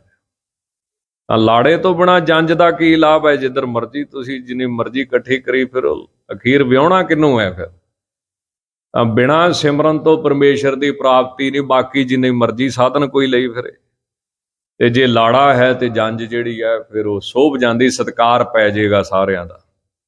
ਪਰ ਪ੍ਰਧਾਨਤਾ ਕਿਹਦੀ ਆ? ਉਹ ਸਿਮਰਨ ਦੀ ਆ, ਮਹਾਰਾਜ ਸੱਚੇ ਪਾਤਸ਼ਾਹ ਕਹਿੰਦੇ।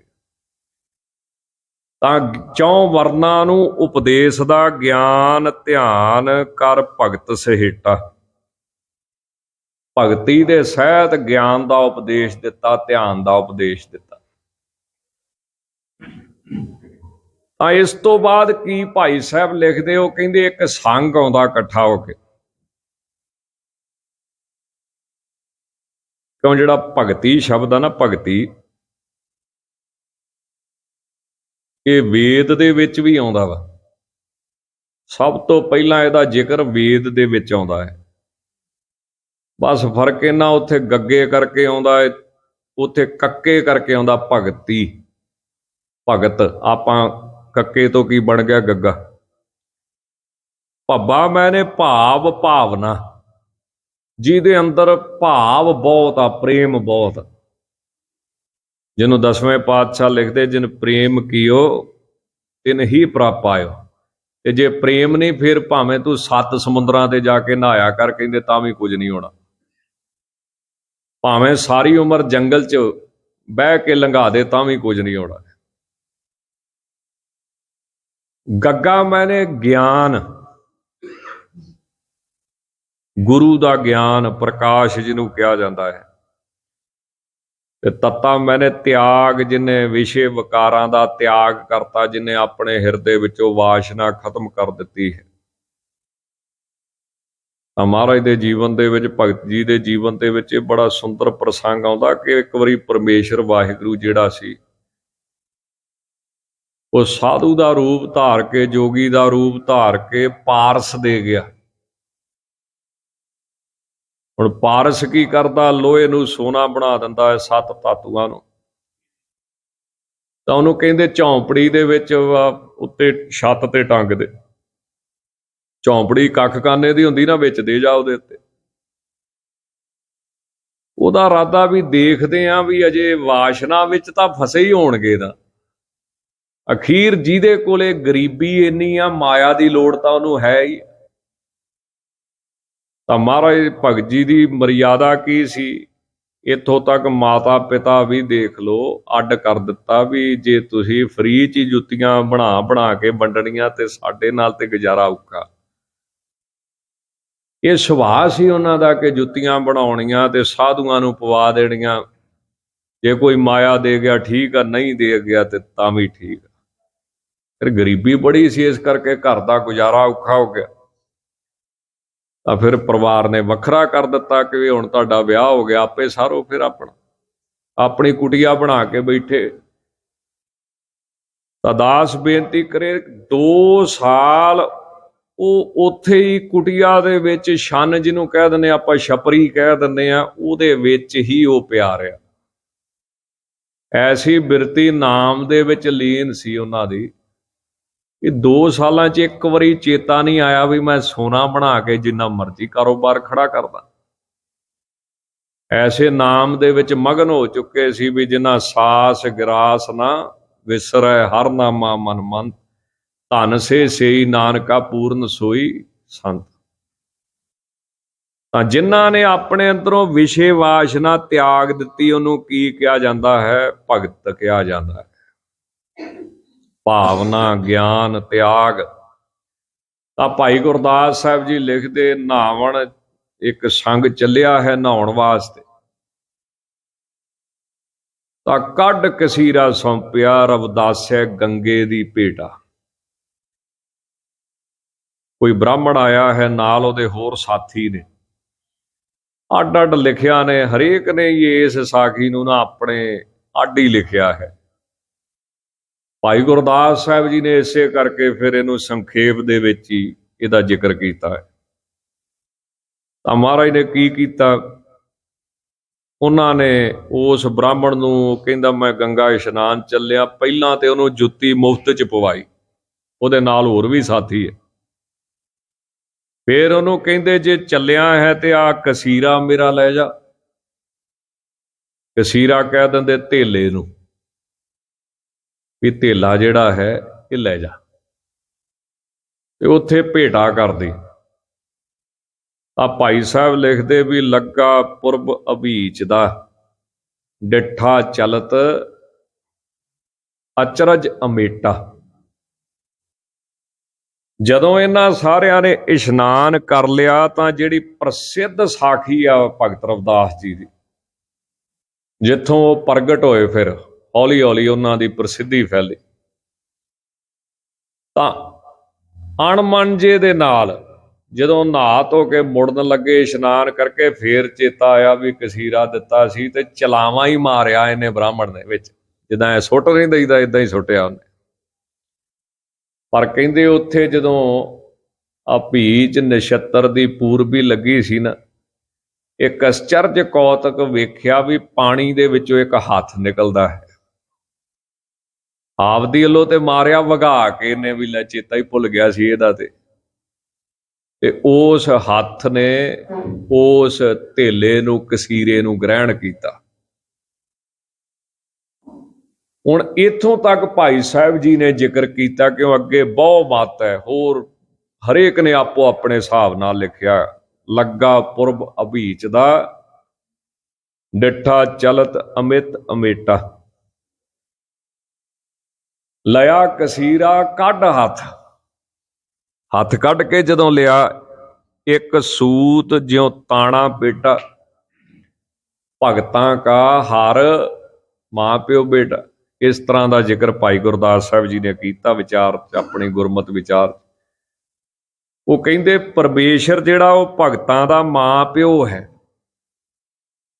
ਜਿਵੇਂ ਨਾਮ ਵੱਖਰੇ ਹੁੰਦੇ ਨਾ, ਤਾਣਾ ਪੇਟਾ ਨਾਮ ਵੱਖਰੇ, ਸੂਤ ਇੱਕ ਹੀ ਹੈ, ਧਾਗਾ ਇੱਕ ਹੀ ਹੈ। ਇਸੇ ਤਰ੍ਹਾਂ ਭਗਤ ਰਵਿਦਾਸ ਦਾ ਨਾਮ ਵੱਖਰਾ ਹੈ। ਐਵੇਂ ਦੁਨੀਆ ਦੇ ਲੋਕੋ ਭੁਲੇਖੇ 'ਚ ਨਾ ਰਹਿ ਜਿਓ, ਭਗਤ ਰਵਿਦਾਸ ਵਿੱਚ ਤੇ ਰੱਬ ਵਿੱਚ ਕੋਈ ਫਰਕ ਨਹੀਂ। ਨਾਮ ਵੱਖਰੇ ਨੇ ਤਾਣਾ ਪੇਟਾ ਵਾਂਗ। 10ਵੇਂ ਪਾਤਸ਼ਾਹ ਵੀ ਇਹਨੂੰ ਬੜਾ ਸੁੰਦਰ ਲਿਖਦੇ। ਮਹਾਰਾਜ ਕਹਿੰਦੇ ਬਿਬ ਦੀ ਵਿਚਾਰ ਹੀ ਇੱਥੇ ਨਹੀਂ ਕਰਨੀ, ਕਦੀ ਵੀ। ਕਿੱਥੇ ਨਹੀਂ ਕਰਨੀ? ਜਿੱਥੇ ਹਰ ਜਨ ਦੂਈ ਏਕ ਹੈ, ਬਿਬ ਵਿਚਾਰ ਕਛ ਨਾ ਹੈ। ਜਲ ਤੇ ਉਪਜ ਤਰੰਗ ਜਿਉਂ ਜਲ ਹੀ ਵਿਖੇ ਸਮਾਏ। ਤਾਂ ਉੱਥੇ ਕਿ ਇੱਥੋਂ ਤੱਕ ਭਾਈ ਸਾਹਿਬ ਨੇ ਜ਼ਿਕਰ ਕੀਤਾ, ਕਿਉਂ ਉਤੋਂ ਅੱਗੇ ਫਿਰ ਸਾਖੀ ਅੱਡ ਅੱਡ ਵਿਦਵਾਨਾਂ ਨੇ ਆਪਣੇ ਹਿਸਾਬ ਨਾਲ ਲਿਖ ਲਈ। ਹੁਣ ਅਸਲੀਅਤ ਤੇ ਮਹਾਰਾਜ ਜਾਣੇ, ਪਰ ਇਸ ਗੱਲ ਤੋਂ ਕੋਈ ਮੁਨਕਰ ਨਹੀਂ ਕਿ ਉਹਨਾਂ ਦਾ ਕਸੀਰਾ ਜਿਹੜਾ ਸੀ ਉਹ ਹੱਥ ਕੱਢ ਕੇ ਪਾਣੀ 'ਚ ਪ੍ਰਵਾਨ ਹੋਇਆ। ਤੇ ਅੱਜ ਤੱਕ ਇਹ ਘਟਨਾ ਹੋਈ ਨਹੀਂ ਆ। ਤੁਸੀਂ ਵੀ ਜਾਂਦੇ ਹੋਗੇ ਧਾਰਮਿਕ ਸਥਾਨਾਂ ਤੇ, ਅੱਜ ਤੱਕ ਇਹ ਘਟਨਾ ਨਹੀਂ ਹੋਈ ਇਤਿਹਾਸ ਦੇ ਵਿੱਚ ਜਿਹੜੀ ਇਹਨਾਂ ਦੇ ਨਾਲ ਹੋਈ। ਇਸ ਤੋਂ ਅੱਗੇ ਜੋ ਵਿਦਵਾਨਾਂ ਨੇ ਲਿਖਿਆ ਉਹ ਉਦਾਸ ਬੇਨਤੀ ਕਰਦੇ ਕਿ ਇੱਕ ਉਹਨੇ ਸੋਨੇ ਦਾ ਕੰਗਣ ਭੇਟ ਕੀਤਾ, ਫਿਰ ਕਿ ਆਹ ਲੈ ਜਾਓ ਤੇ ਮੇਰੀ ਵੱਲੋਂ ਨਮਸਕਾਰ ਕਰਿਓ ਉਹਨਾਂ ਨੂੰ। ਬ੍ਰਾਹਮਣ ਬੜਾ ਹੈਰਾਨ ਹੋਇਆ ਵੀ ਮੈਂ ਤਾਂ ਸਾਰੀ ਉਮਰ ਜੀ ਦੀ ਪੂਜਾ ਕੀਤੀ ਹੈ, ਇਹ ਕਿਹੜੀ ਸਾਧਨਾ ਕਰਦਾ ਹੈ। ਜੁੱਤੀਆਂ ਗੰਢਦੇ ਨੇ, ਮਰੇ ਹੋਏ ਪਸ਼ੂਆਂ ਦੀਆਂ ਖੱਲਾਂ ਲਾਉਂਦੇ ਨੇ, ਮਰੇ ਹੋਏ ਪਸ਼ੂ ਚੁੱਕਦੇ ਨੇ। ਇਹ ਕਮਾਈ ਏਡੀ ਵੱਡੀ ਹੈ, ਬੰਦਗੀ ਏਡੀ ਵੱਡੀ, ਭਗਤੀ ਏਡੀ ਵੱਡੀ ਵੀ ਦੇਵੀ ਦੇਵਤੇ ਜਿਹੜੇ ਨੇ ਉਹ ਵੀ ਉਹਨਾਂ ਦੇ ਹੱਥ ਜੋੜ ਕੇ ਨੌਕਰ ਨੇ ਸੇਵਾ ਕਰਦੇ ਪਏ ਨੇ। ਬ੍ਰਹਮ ਗਿਆਨੀ ਕੋ ਖੋਜੇ ਮਹੇਸ਼ਵਰ, ਬ੍ਰਹਮ ਗਿਆਨੀ ਆਪ ਪਰਮੇਸ਼ਰ ਐਸੀ ਅਵਸਥਾ ਦੇ ਮਾਲਕ ਹੋਏ ਨੇ। ਵੈਸੇ ਸਾਧ ਸੰਗਤ ਜੀ, ਆਪ ਜੀ ਇਹ ਗੱਲ ਦਾ ਗੁੱਸਾ ਨਾ ਕਰਿਓ, ਪਰਮੇਸ਼ਰ ਨੇ ਤਾਂ ਨਹੀਂ ਕੋਈ ਵਿਤਕਰਾ ਕੀਤਾ, ਪਰ ਸਮਾਜ ਦੇ ਵਿੱਚ ਵਿਤਕਰਾ ਪੂਰਾ ਚੱਲਦਾ ਹੈ। ਪਰਮਾਤਮਾ ਨੇ ਹਰ ਜਾਤ ਵਿੱਚ ਹੀ ਬ੍ਰਹਮ ਗਿਆਨੀ ਪੈਦਾ ਕੀਤਾ, ਹਰ ਜਾਤ ਵਿੱਚ। ਤੇ ਇਹ ਕੁਦਰਤੀ ਤੌਰ ਤੇ ਪੈਦਾ ਹੋਏ ਸੰਤ ਨੇ, ਜਿਹੜੇ ਰੱਬ ਦੀ ਕਿਰਪਾ ਨਾਲ ਹੋਏ ਨੇ। ਇਹ ਕੋਈ ਜਿਵੇਂ ਹਿੰਦੁਸਤਾਨ ਦਾ ਸਭ ਤੋਂ ਵੱਡਾ, ਕਿ ਪੂਰੇ ਵਿਸ਼ਵ ਦਾ ਕਹਿ ਲਈਏ ਸਭ ਤੋਂ ਵੱਡਾ ਵਿਦਵਾਨ ਹੋਇਆ ਨਾ ਆਚਾਰੀਆ ਰਜਨੀਸ਼, ਜਿਹਨੂੰ ਓਸ਼ੋ ਕਹਿ ਦਿੰਦੇ।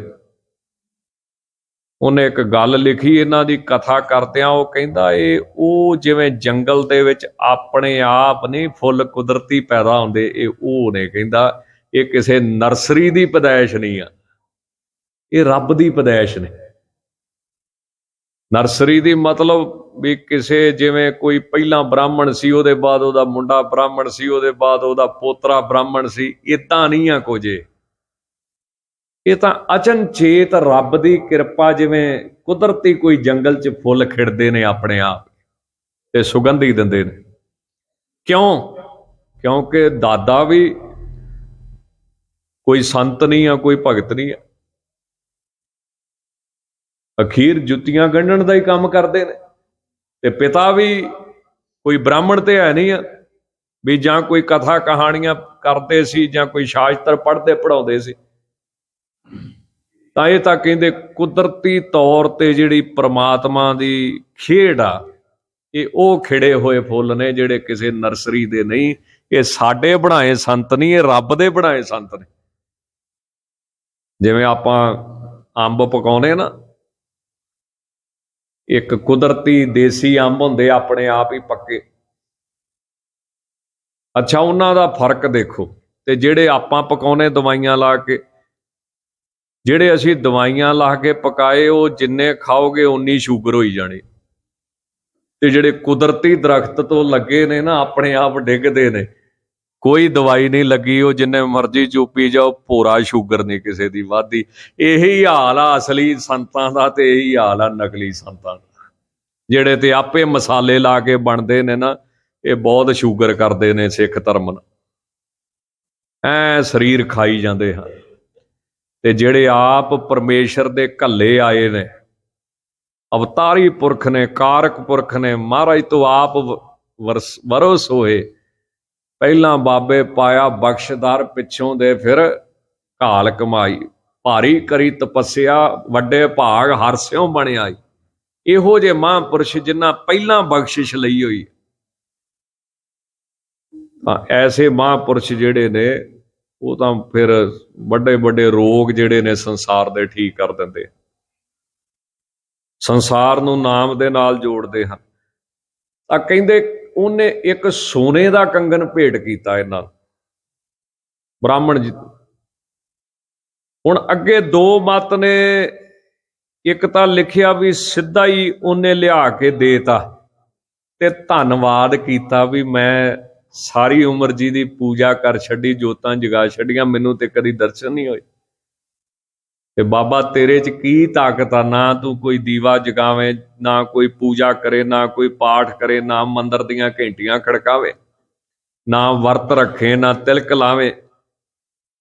ਤੇ ਕਿਹੜਾ ਸਾਧਨ ਆ ਤੇਰੇ ਪਾਸ? ਕਿਹੜੀ ਭਗਤੀ ਕਰਦਾ? ਕਿਹੜੇ ਟਾਈਮ ਕਰਦਾ? ਸਾਰੀ ਦਿਹਾੜੀ ਤੇ ਸੜਕ ਤੇ ਬੈਠਾ ਜੁੱਤੀਆਂ ਗਣਦਾ ਰਹਿਣਾ। ਤਾਂ ਦੇਖ ਲੋ, ਉਹਨੇ ਆਣ ਕੇ ਕਹਿੰਦੇ ਮੱਥਾ ਟੇਕਤਾ, ਇਹ ਇੱਕ ਵਿਦਵਾਨ ਦੀ ਰਹਿ। ਤੇ ਫਿਰ ਰੌਲਾ ਪੈ ਗਿਆ ਉੱਥੇ, ਕਹਿੰਦੇ ਨਹੀਂ ਨਹੀਂ, ਪਖੰਡ, ਨਿਰਾ ਪਖੰਡ। ਮੰਨਣ ਨੂੰ ਤਿਆਰ ਹੋਊਗਾ ਕੋਈ ਹੁਣ? ਜਿਹੜੇ ਏਡੇ ਵੱਡੇ ਵੱਡੇ ਵਿਦਵਾਨ ਹੋਣਗੇ, ਇੱਥੋਂ ਸਿੱਖਿਆ ਮਿਲਦੀ ਆ। ਦੇਖੋ ਮਹਾਰਾਜ ਦੇ ਜੀਵਨ 'ਚ ਭਗਤ ਜੀ ਦੇ ਨਾ ਤੇ ਕੋਈ ਉਹ ਵਿਦਿਆ ਪੜ੍ਹੇ ਨੇ, ਤੇ ਨਾ ਹੀ ਉਹ ਕੋਈ ਧਰਮ ਦੇ ਕਰਮ ਕਾਂਡ ਕਰਦੇ ਉਸ ਟਾਈਮ ਦੇ ਮੁਤਾਬਕ, ਨਾ ਹੀ ਉਹਨਾਂ ਪਾਸ ਮਾਇਆ ਬਹੁਤ ਜ਼ਿਆਦਾ,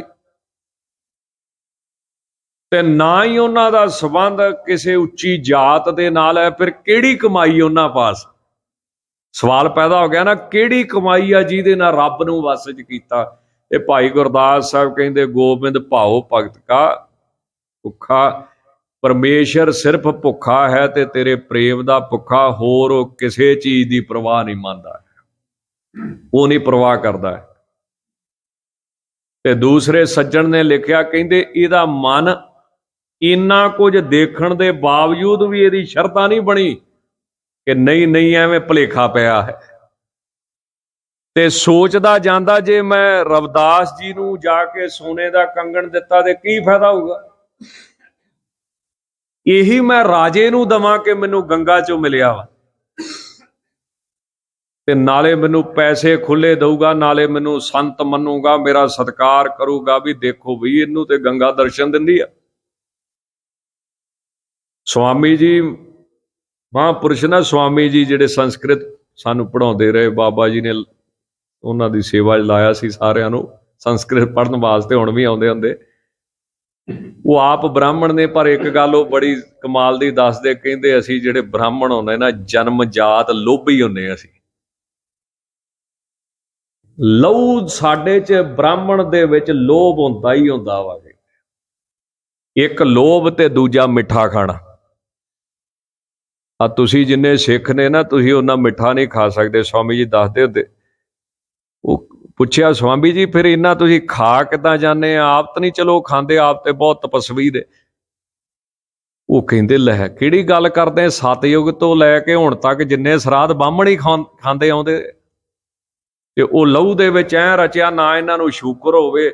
ਆਪਾਂ ਜਦੋਂ ਇੱਕ ਦੂਜੇ ਦੇ ਘਰ ਜਾਂਦੇ, ਵੱਧ ਤੋਂ ਵੱਧ ਗਲਾਸ ਰੱਖ ਦਾਂਗੇ ਨਾ ਦੁੱਧ ਦਾ, ਤੇ ਇੱਕ ਅੱਧੀ ਮਠਿਆਈ ਰੱਖ ਦਾਂਗੇ, ਇੱਕ ਅੱਧਾ ਲੱਡੂ ਰੱਖ ਦਾਂ। ਇਹਨਾਂ ਦੇ ਜਦੋਂ ਜਾਈਦਾ, ਕਿਤੇ ਥਾਲੀ ਭਰ ਕੇ ਕਿਲੋ ਲੱਡੂ ਰੱਖ ਦਿੰਦੇ, ਅੱਗੇ ਮਠਿਆਈ ਰੱਖ ਦਿੰਦੇ, ਫਿਰ ਕੱਲਾ ਕੱਲਾ ਹੀ ਖਾ ਜਾਂਦਾ ਲੈ ਕੇ ਮਹਾਰਾਜ ਦਾ ਨਾਂ। ਇਦਾਂ ਇਹਨਾਂ ਦੇ ਘਰਾਂ 'ਚ ਇੱਕ ਦੂਜੇ ਦੀ ਆਓ ਭਗਤ ਹੁੰਦੀ। ਜਦੋਂ ਤੁਸੀਂ ਪੰਜਾਬ ਤੋਂ ਬਾਹਰ ਜਾਂਦੇ, ਉਹ ਆਪ ਬੜੇ ਪ੍ਰੇਮ ਨਾਲ ਇੱਕ ਵਚਨ ਕਰਦੇ, ਉਹ ਕਹਿੰਦੇ ਜਨਮ ਜਾਤ ਲੋਭ, ਇਹੋ ਜਿਹਾ ਬ੍ਰਾਹਮਣ ਕੋਈ ਵਿਰਲਾ ਹੀ ਹੋਊਗਾ ਜਿਹਦੇ 'ਚ ਲੋਭ ਨਹੀਂ ਹੋਊਗਾ। ਤਾਂ ਅਜੇ ਵੀ ਦੇਖੋ, ਪ੍ਰਤੱਖ ਭਗਤ ਰਵਿਦਾਸ ਦੀ ਬਰਕਤ ਦੇਖੀ, ਪਰ ਕਹਿੰਦਾ ਨਹੀਂ, ਉਹਨੂੰ ਨਹੀਂ ਦੇਣਾ ਜਾ ਕੇ, ਕੀ ਮਿਲੂਗਾ? ਸੋਨਾ ਵੀ ਜਾਊਗਾ ਤਾਂ। ਤੇ ਜਾ ਕੇ ਰਾਜੇ ਨੂੰ ਭੇਟ ਕਰ ਦਿੱਤਾ। ਰਾਜੇ ਨੇ ਆਪਣੀ ਰਾਣੀ ਨੂੰ ਭੇਟ ਕਰ ਦਿੱਤਾ। ਰਾਣੀ ਕਹਿੰਦੀ ਹੈ ਇੱਕ, ਜੇ ਕਿਤੇ ਦੂਜਾ ਵੀ ਇਦਾਂ ਦਾ ਹੋਵੇ ਨਾ, ਫੇਰ ਗੱਲ ਬਣਦੀ। ਦੇਖੋ ਪਰਮੇਸ਼ਰ ਨੇ ਜਿਹੜਾ ਬੀਜਿਆ ਨਾ, ਬੀਜੈ ਬਿਖ ਮੰਗੈ ਅੰਮ੍ਰਿਤ ਵੇਖੋ ਇਹ ਨਿਆਉ, ਇਹ ਗੱਲ ਚੱਲਣੀ ਨਹੀਂ ਉੱਥੇ ਦਰਗਾਹ ਦੇ ਵਿੱਚ। ਪੈਸੇ ਤੇ ਲੈ ਗਿਆ, ਸੋਨੇ ਦੀਆਂ ਮੋਹਰਾਂ ਨੇ ਰਾਜੇ ਨੇ ਖੁਸ਼ ਕਰਤਾ, ਔਰ ਥੋੜੇ ਦਿਨਾਂ ਬਾਅਦ ਹੀ ਪਰਮੇਸ਼ਰ ਨੇ ਫੁਰਨਾ ਪੈਦਾ ਕਰ ਦਿੱਤਾ ਰਾਣੀ ਦੇ ਮਨ 'ਚ, ਦੂਜਾ ਵੀ ਮੰਗ। ਫਿਰ ਰਾਜੇ ਨੂੰ ਕਹਿੰਦੀ ਦੂਜਾ। ਹੁਣ ਰਾਜੇ ਨੂੰ ਕੀ ਪਤਾ ਵੀ ਇਹਨੇ ਚੋਰੀ ਦਾ ਸੌਦਾ ਹੈ। ਤੇ ਰਾਜਾ ਕਹਿੰਦਾ ਕੋਈ ਗੱਲ ਨਹੀਂ, ਉਹ ਬ੍ਰਾਹਮਣ ਨੂੰ ਸੱਦਿਆ ਵੀ ਇਹਦੇ ਨਾਲ ਦਾ ਦੂਜਾ ਲਿਆ ਕੇ ਦੇ। ਉਹ ਕਹਿੰਦਾ ਜੀ ਦੂਜਾ ਨਹੀਂ ਮਿਲਣਾ। ਕਹਿੰਦੇ ਦੂਜਾ ਕਿਉਂ ਨਹੀਂ ਮਿਲਣਾ? ਕੀ ਗੱਲ ਚੋਰੀ ਦਾ ਕਰਕੇ ਲਿਆਇਆ? ਜਿੱਥੋਂ ਇਹ ਲਿਆਂਦਾ ਬਣਾ ਕੇ ਲਿਆ ਦੂਜਾ ਵੀ। 3 ਦਿਨਾਂ ਦੀ ਮੋਹਲਤ ਦਿਨਾ ਤੈਨੂੰ ਮੈਂ। ਰਾਜੇ ਬੜੇ ਸਖਤ ਹੁੰਦੇ, ਜਿੱਦੀ ਸੁਭਾਅ ਦੇ ਮਾਲਕ ਹੁੰਦੇ। ਬਸ ਫੇਰ ਕੀ ਸੀ, ਰੋਂਦਾ ਜਾ ਕੇ ਡਿੱਗ ਪਿਆ ਚਰਨਾਂ 'ਚ। ਹੁਣ ਭਗਤ ਜੀ ਨੂੰ ਤੇ ਪਤਾ ਵੀ ਨਹੀਂ ਵੀ ਇਹਨੇ ਕੀ ਕੀਤਾ ਵਾ। ਜਦੋਂ ਦੱਸੀ ਉਹਨੇ ਸਾਰੇ ਗੱਲ ਵੀ ਉੱਥੋਂ ਤੁਹਾਡੀ ਭੇਟਾ, ਤੁਹਾਨੂੰ ਮੱਥਾ ਟੇਕਣ ਵਾਸਤੇ ਸੋਨੇ ਦਾ ਕੰਗਨ ਉੱਥੋਂ ਮਿਲਿਆ ਸੀ। ਮਹਾਰਾਜ ਕਹਿਣ ਲੱਗੇ ਤੂੰ ਗਲਤੀ ਕੀਤੀ, ਆਪ ਹੀ ਰੱਖ ਲੈਂਦਾ, ਫਿਰ ਵੀ ਮੈਂ ਕਿਹੜਾ ਨਾਰਾਜ਼ ਹੋਣਾ ਸੀ ਤੇਰੇ ਤੇ, ਆਪ ਹੀ ਰੱਖ ਲੈਂਦਾ। ਤਾਂ ਉਸ ਟਾਈਮ ਕਹਿੰਦੇ ਉਹਨਾਂ ਵਾਹਿਗੁਰੂ ਪਰਮੇਸ਼ਰ ਨੂੰ ਯਾਦ ਕੀਤਾ, ਤੇ ਜਿਹੜਾ ਲਾਗੇ ਪਾਣੀ ਰੱਖਿਆ ਹੁੰਦਾ ਨਾ, ਕਟੌਤੀ ਕਹਿ ਦਿੰਦੇ, ਜਿਹ 'ਚ ਪਾਣੀ ਰੱਖਿਆ ਹੁੰਦਾ ਚਮੜੇ ਵਾਸਤੇ ਵਰਤਦੇ ਨੇ, ਜੁੱਤੀਆਂ ਗੰਢਦੇ, ਉਹਦੇ ਵਿੱਚੋਂ ਹੀ ਦੇਖੋ ਦੂਸਰਾ ਕੰਗਨ ਉਹਨਾਂ ਨੂੰ ਪ੍ਰਾਪਤ ਹੋ ਗਿਆ ਸੀ। ਉੱਥੋਂ ਇੱਕ ਕਹਾਵਤ ਪ੍ਰਸਿੱਧ ਹੋ ਗਈ ਨਾ ਵੀ ਜੇ ਮਨ ਚੰਗਾ ਤਾਂ ਕਟੌਤੀ ਵਿੱਚ ਹੀ ਗੰਗਾ, ਕਿਤੇ ਜਾਣ ਦੀ ਲੋੜ ਨਹੀਂ, ਨੀਤ ਸਾਫ਼ ਹੋਣੀ ਚਾਹੀਦੀ। ਜਿਵੇਂ ਮਹਾਰਾਜ ਵੀ ਬਾਣੀ ਵਿੱਚ ਫਰਮਾਉਂਦੇ ਨਾ, ਇੱਕ ਭਾ ਲੱਥੀ ਨਹਾਤਿਆਂ ਦੋਏ ਭਾ ਚੜੀਐਸ, ਹੋਰ ਨਹਾਵਣ ਚੱਲੇ ਤੀਰਤੀ, ਮਨ ਕੋਟੇ ਤਨ ਚੋਰ। ਤਾਂ ਇਹ ਪ੍ਰਸਿੱਧ ਪ੍ਰਸੰਗ ਭਾਈ ਸਾਹਿਬ, ਭਾਈ ਗੁਰਦਾਸ ਸਾਹਿਬ ਜੀ ਨੇ ਆਪਣੀ ਬਾਣੀ ਦੇ ਵਿੱਚ ਅੰਕਿਤ ਕੀਤਾ ਹੈ। ਤੇ ਜਦੋਂ ਧੰਨ ਗੁਰੂ ਅਰਜਨ ਦੇਵ ਸਾਹਿਬ ਨੇ ਇਹਨਾਂ ਦੀ ਬਾਣੀ ਅੰਕਿਤ ਕੀਤੀ ਹੋਵੇਗੀ, ਤੇ ਪਹਿਲਾ ਸ਼ਬਦ ਹੀ ਉਹਨਾਂ ਦਾ ਕਿਤੇ ਤੁਸੀਂ ਪੜੋ, ਤੋਹੀ ਮੋਹੀ ਸ੍ਰੀ ਰਾਗ ਦੇ ਅੰਦਰ ਭਗਤ ਬਾਣੀ, ਤੋਹੀ ਮੋਹੀ ਮੋਹੀ ਤੋਹੀ ਅੰਤਰ ਕੈਸਾ। ਵਾਹਿਗੁਰੂ ਤੇ ਵਾਹਿਗੁਰੂ ਦੇ ਪਿਆਰੇ ਵਿੱਚ ਫਰਕ ਕਿੱਦਾਂ ਦਾ ਦੱਸ ਮੈਨੂੰ। ਇਹ ਰੱਬ ਤੇ ਰੱਬ ਦੇ ਪਿਆਰੇ 'ਚ ਕੋਈ ਫਰਕ ਹੁੰਦਾ ਹੈ? ਦਾਸ ਨੇ ਇੱਕ ਵਿਸ਼ਾ ਵਿੱਚ ਥੋੜਾ ਜਿਹਾ ਛੇੜਿਆ ਸੀ ਵੀ ਵਿੱਚ ਹੀ ਆਪਣੀ ਗੱਲ ਰਹਿ ਨਾ ਜਾਵੇ, ਰੱਬ ਨੇ ਨਹੀਂ ਵਿਤਕਰਾ ਕੀਤਾ, ਹਰ ਜਾਤ ਹਰ ਪਾਤ ਵਿੱਚ ਬ੍ਰਹਮ ਗਿਆਨੀ ਪੈਦਾ ਹੋਇਆ, ਪਰ ਸੰਸਾਰ ਦੇ ਵਿੱਚ ਵਿਤਕਰਾ ਹੈ। ਹੁਣ ਦੇਖੋ, ਜੇ ਤਾਂ ਬ੍ਰਹਮ ਗਿਆਨੀ ਜੰਮ ਪਿਆ ਛਤਰੀਆਂ ਦੇ, ਫਿਰ ਸਿੱਧਾ ਹੀ ਕੀ ਲਿਖ ਦਿੰਦੇ ਭਗਵਾਨ, ਇਹ ਤੋਂ ਘੱਟ ਨਹੀਂ ਗੱਲ ਚੱਲਦੀ। ਉਹੋ ਹੀ ਬ੍ਰਹਮ ਗਿਆਨੀ ਜੇ ਜਲਾਇਆਂ ਦੇ ਵਿੱਚ ਪੈਦਾ ਹੋ ਗਿਆ, ਤੇ ਫਿਰ ਬਾਬਾ ਕਬੀਰ ਸਾਹਿਬ ਤੋਂ ਅੱਗੇ ਗੱਲ ਹੀ ਨਹੀਂ ਵੱਧਦੀ। ਅਗਲਿਆਂ ਨੇ ਵਧਣ ਹੀ ਨਹੀਂ ਦਿੱਤੀ, ਪੁਜਾਰੀਆਂ ਨੇ ਉੱਚ ਜਾਤ ਦੀ ਸ਼੍ਰੇਣੀ ਨੇ ਨਹੀਂ ਵਧਣ ਦਿੱਤੀ। ਇੱਕੋ ਇੱਕ ਗੁਰੂ ਗ੍ਰੰਥ ਸਾਹਿਬ ਦੇ ਵਿੱਚ ਇਹ ਸਤਿਕਾਰ ਹੈ ਜਿਹੜਾ ਅੱਜ ਤੱਕ ਕਿਤੇ ਨਹੀਂ ਕਿਸੇ ਨੂੰ ਦਿੱਤਾ, ਕਿ ਬ੍ਰਹਮ ਗਿਆਨੀ ਆਪ ਪਰਮੇਸ਼ਰ। ਜਾਂ ਇੱਕ ਜਗ੍ਹਾ ਆਵੇਗਾ, ਸਾਧ ਰੂਪ ਆਪਣਾ ਤਨ ਧਾਰਿਆ, ਸਾਧ ਰੂਪ ਆਪਣਾ ਤਨ ਧਾਰਿਆ। ਜਿਹੜਾ ਸਾਧਾਂ ਦਾ ਰੂਪ ਹੈ ਉਹ ਪਰਮੇਸ਼ਰ ਨੇ ਆਪ ਸਰੀਰ ਧਾਰਨ ਕੀਤਾ। ਇਸ ਤਰ੍ਹਾਂ ਵੀ ਆਵੇਗਾ। ਦੂਸਰੇ ਬੰਨੇ ਜੇ ਉਹੀ ਬ੍ਰਹਮ ਗਿਆਨੀ ਰਾਜੇ ਦੇ ਪੈਦਾ ਹੋ ਗਿਆ, ਤੇ ਕੀ ਬਣ ਗਏ ਭਗਵਾਨ ਬੁੱਧ। ਉਹੀ ਬ੍ਰਹਮ ਗਿਆਨੀ ਜੇ ਸ਼ਿੰਬਿਆਂ ਦੇ ਵਿੱਚ ਪੈਦਾ ਹੋ ਗਏ, ਤੇ ਕੀ ਰਹਿ ਗਏ ਸੰਤ ਨਾਮਦੇਵ। ਬਸ ਇੰਨਾ ਕੀ, ਵਧਣ ਨਹੀਂ ਦਿੱਤਾ ਉਹਨਾਂ ਨੇ, ਸਤਿਕਾਰ ਨਹੀਂ ਹੋਣ ਦਿੱਤਾ। ਇਹ ਤਾਂ ਧੰਨ ਗੁਰੂ ਅਰਜਨ ਦੇਵ ਸਾਹਿਬ ਦੀ ਮਿਹਨਤ, ਜਿਨ੍ਹਾਂ ਨੇ ਉਸ ਟਾਈਮ ਦੇ ਜਿੰਨੇ ਵੀ ਪਹੁੰਚੇ ਹੋਏ ਮਹਾਂਪੁਰਸ਼ ਸੀ, ਸਾਰੇ ਹੀ ਇੱਕ ਜਗ੍ਹਾ ਇਕੱਤਰ ਕਰਤੇ ਸ੍ਰੀ ਗੁਰੂ ਗ੍ਰੰਥ ਸਾਹਿਬ ਮਹਾਰਾਜ ਦੇ ਵਿੱਚ। ਤੇ ਆਹ ਜਿਹੜੀਆਂ ਗੱਲਾਂ ਚਲਾਈਆਂ ਨਾ, ਇਹ ਰਾਜਨੀਤਿਕ ਲੋਕਾਂ ਨੇ ਚਲਾਈਆਂ ਵੀ ਤੁਸੀਂ ਆਹ ਸ਼ਬਦ ਨਾ ਵਰਤੋ, ਇਹਨਾਂ ਦੇ ਨਾਲ ਆਹ ਵਰਤੋ। ਇਹ ਰਾਜਨੀਤਿਕ ਬੰਦਿਆਂ ਨੇ ਪਾਰਟੀਬਾਜ਼ੀ ਬਣਾਈ ਹੈ, ਵੋਟਾਂ ਲੈਣ ਦੀ ਖਾਤਰ ਵੀ ਫਿਰ ਸਾਨੂੰ ਵੋਟਾਂ ਪੈਂਦੀਆਂ ਰਹਿਣਗੀਆਂ। ਇਹ ਸਾਰੀ ਉਹਨਾਂ ਦੀ ਰਾਜਨੀਤੀ ਹੈ। ਮਹਾਂਪੁਰਖ ਸੰਤ ਅਤਰ ਸਿੰਘ ਜੀ ਮਸਤੂਆਣੇ ਵਾਲੇ ਇੱਕ ਜਗ੍ਹਾ ਅੰਮ੍ਰਿਤ ਛਕਾਉਣ ਗਏ। ਉਸ ਜਗ੍ਹਾ ਉਹ ਪਿੰਡ ਦਾ ਕੋਈ ਚੌਧਰੀ ਸੀ, ਉਹਨੇ ਦੇਖਿਆ ਵੀ ਸੰਤ ਤਾਂ ਮੇਰੇ ਵੱਲ ਵੇਂਦੇ ਹੀ ਨਹੀਂ ਆ। ਜਿਵੇਂ ਤੁਸੀਂ ਅੰਮ੍ਰਿਤ ਸੰਚਾਰ ਰੱਖ ਲਓ, ਹੁਣ ਉਹਨੇ ਦੱਸਣਾ ਸੀ ਵੀ ਮੈਂ ਚੌਧਰੀ ਆ, ਸੰਤ ਵੇਖਣੀ ਨਾ ਉਹਦੇ ਵੱਲ। ਸੰਤ ਵੀ ਉਦੋਂ ਜਵਾਨੀ 'ਚ ਹੀ ਸੀ, ਮਹਾਂਪੁਰਸ਼ ਜਵਾਨੀ 'ਚ ਸੀ। ਹੁਣ ਦੇਖਿਓ, ਉਹਨੇ ਦੱਸਣਾ ਵਾ ਵੀ ਮੈਂ ਕੋਈ ਹੈਗਾ ਵਾਂ ਇਸ ਪਿੰਡ 'ਚ। ਜਦੋਂ ਸਾਰੇ ਅੰਮ੍ਰਿਤ ਛਕਣ ਲੱਗੇ ਨਾ, ਇੱਕ ਬੰਨੇ ਬੀਬੀਆਂ ਦੀ ਲਾਈਨ, ਇੱਕ ਬੰਨੇ ਭਾਈਆਂ ਦੀ ਲਾਈਨ ਲੱਗ ਗਈ। ਉਹਨੇ ਹੌਲੀ ਜੀ ਕੰਨ 'ਚ ਫੂਕ ਮਾਰੀ, ਉਹ ਅੰਮ੍ਰਿਤ ਤੇ ਝੂਠਾ ਹੋ ਗਿਆ ਵਾ। ਨਾਲ ਦੇ ਨੂੰ ਕਿਹਾ, ਉਹ ਕਹਿੰਦਾ ਕਿਵੇਂ ਹੋ ਗਿਆ? ਕਹਿੰਦਾ ਉਹ ਜਦੋਂ ਬੱਚੇ ਨੇ ਮੂੰਹ ਲਾਇਆ ਸੀ ਨਾ, ਉਦੋਂ ਝੂਠਾ ਹੋ ਗਿਆ ਵਾ।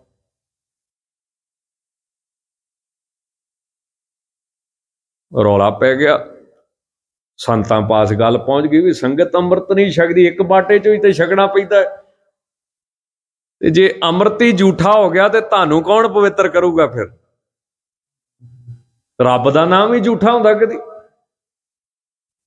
ਜਦੋਂ ਐ ਰੌਲਾ ਪੈ ਗਿਆ, ਸੰਤ ਆ ਗਏ ਨਾ, ਫਿਰ ਉਹਨੇ ਦੱਸਿਆ ਵੀ ਮੈਂ ਵੀ ਕੋਈ ਹੈਗਾ ਵਾਂ।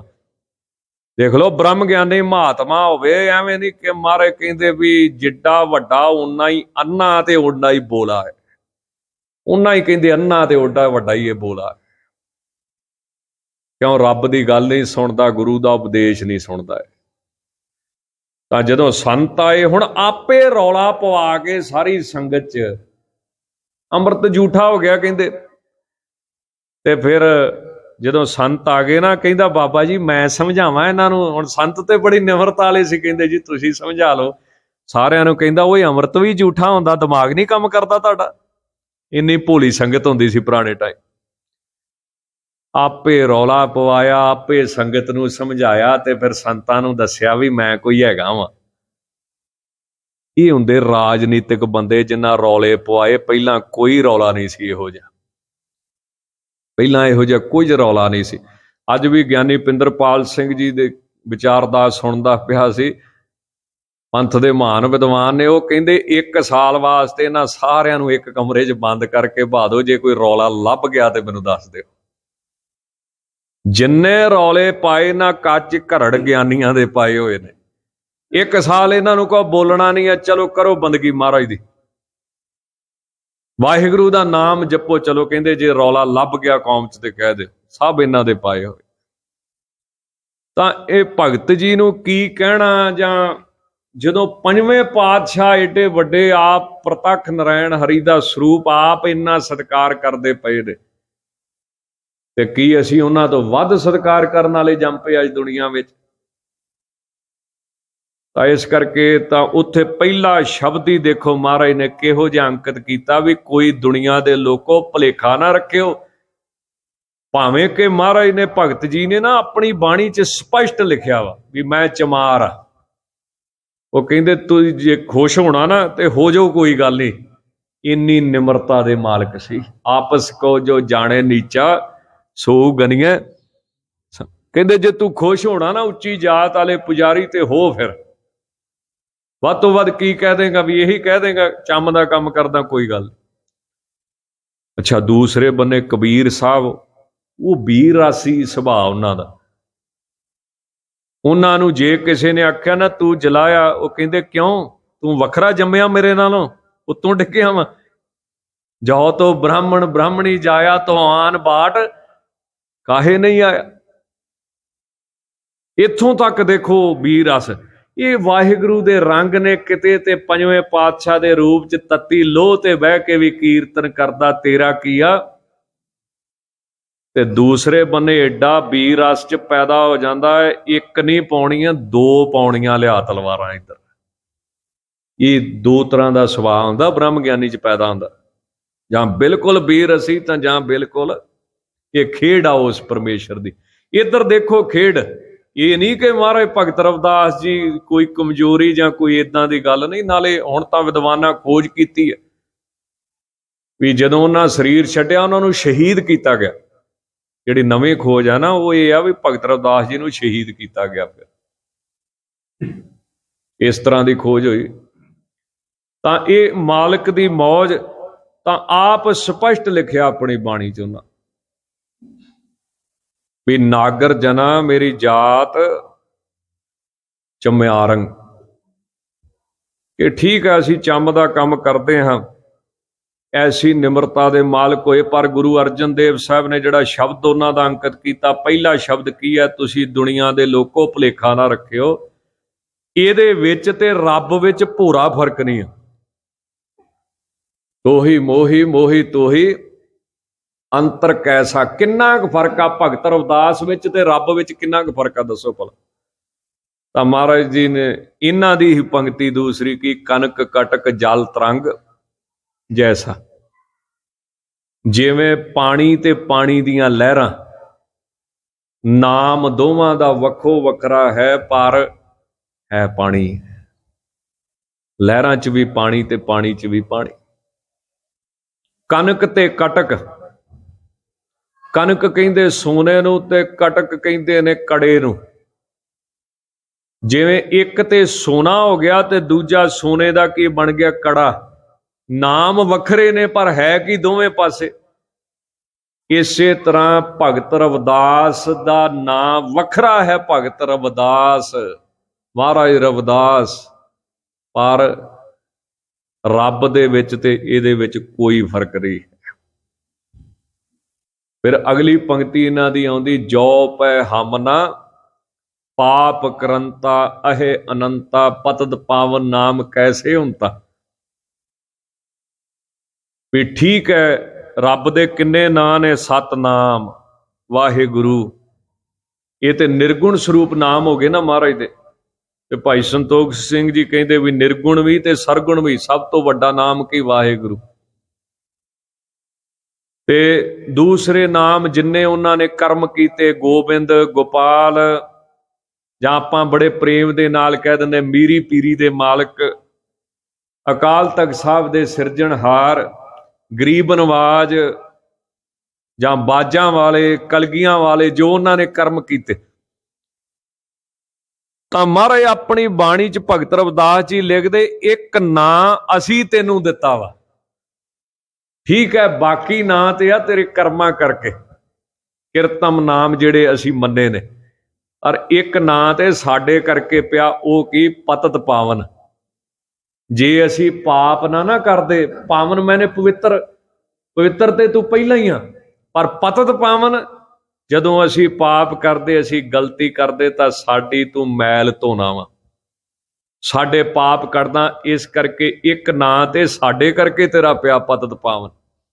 ਇਹ ਭਾਈ ਗੁਰਦਾਸ ਸਾਹਿਬ ਜੀ ਲਿਖਦੇ ਨਾ, ਤੋਸੋ ਨਾ ਨਾਥ ਅਨਾਥ ਨਾ ਮੋਸਰ, ਤੋਸੋ ਨਾ ਦਾਨੀ ਨਾ ਮੋਸੋ ਭਿਖਾਰੀ, ਮੋਸੋ ਨਾ ਦੀਨ ਦਇਆਲ ਨਾ ਤੋਸਰ, ਮੋਸੋ ਅਗਿਆਨ ਨਾ ਤੋਸੋ ਵਿਚਾਰੀ, ਮੋਸੋ ਨਾ ਪਤਤ ਪਾਵਨ ਨਾ ਤੋਸਰ, ਮੋਸੋ ਬਿਕਾਰੀ ਨਾ ਤੋਸੋ ਉਪਕਾਰੀ, ਮੇਰੇ ਹੈ ਅਵਗੁਣ ਤੂੰ ਗੁਣ ਸਾਗਰ, ਜਾਤ ਰਸਾਤਲ ਓੜ ਤੇ ਹਾਰੀ।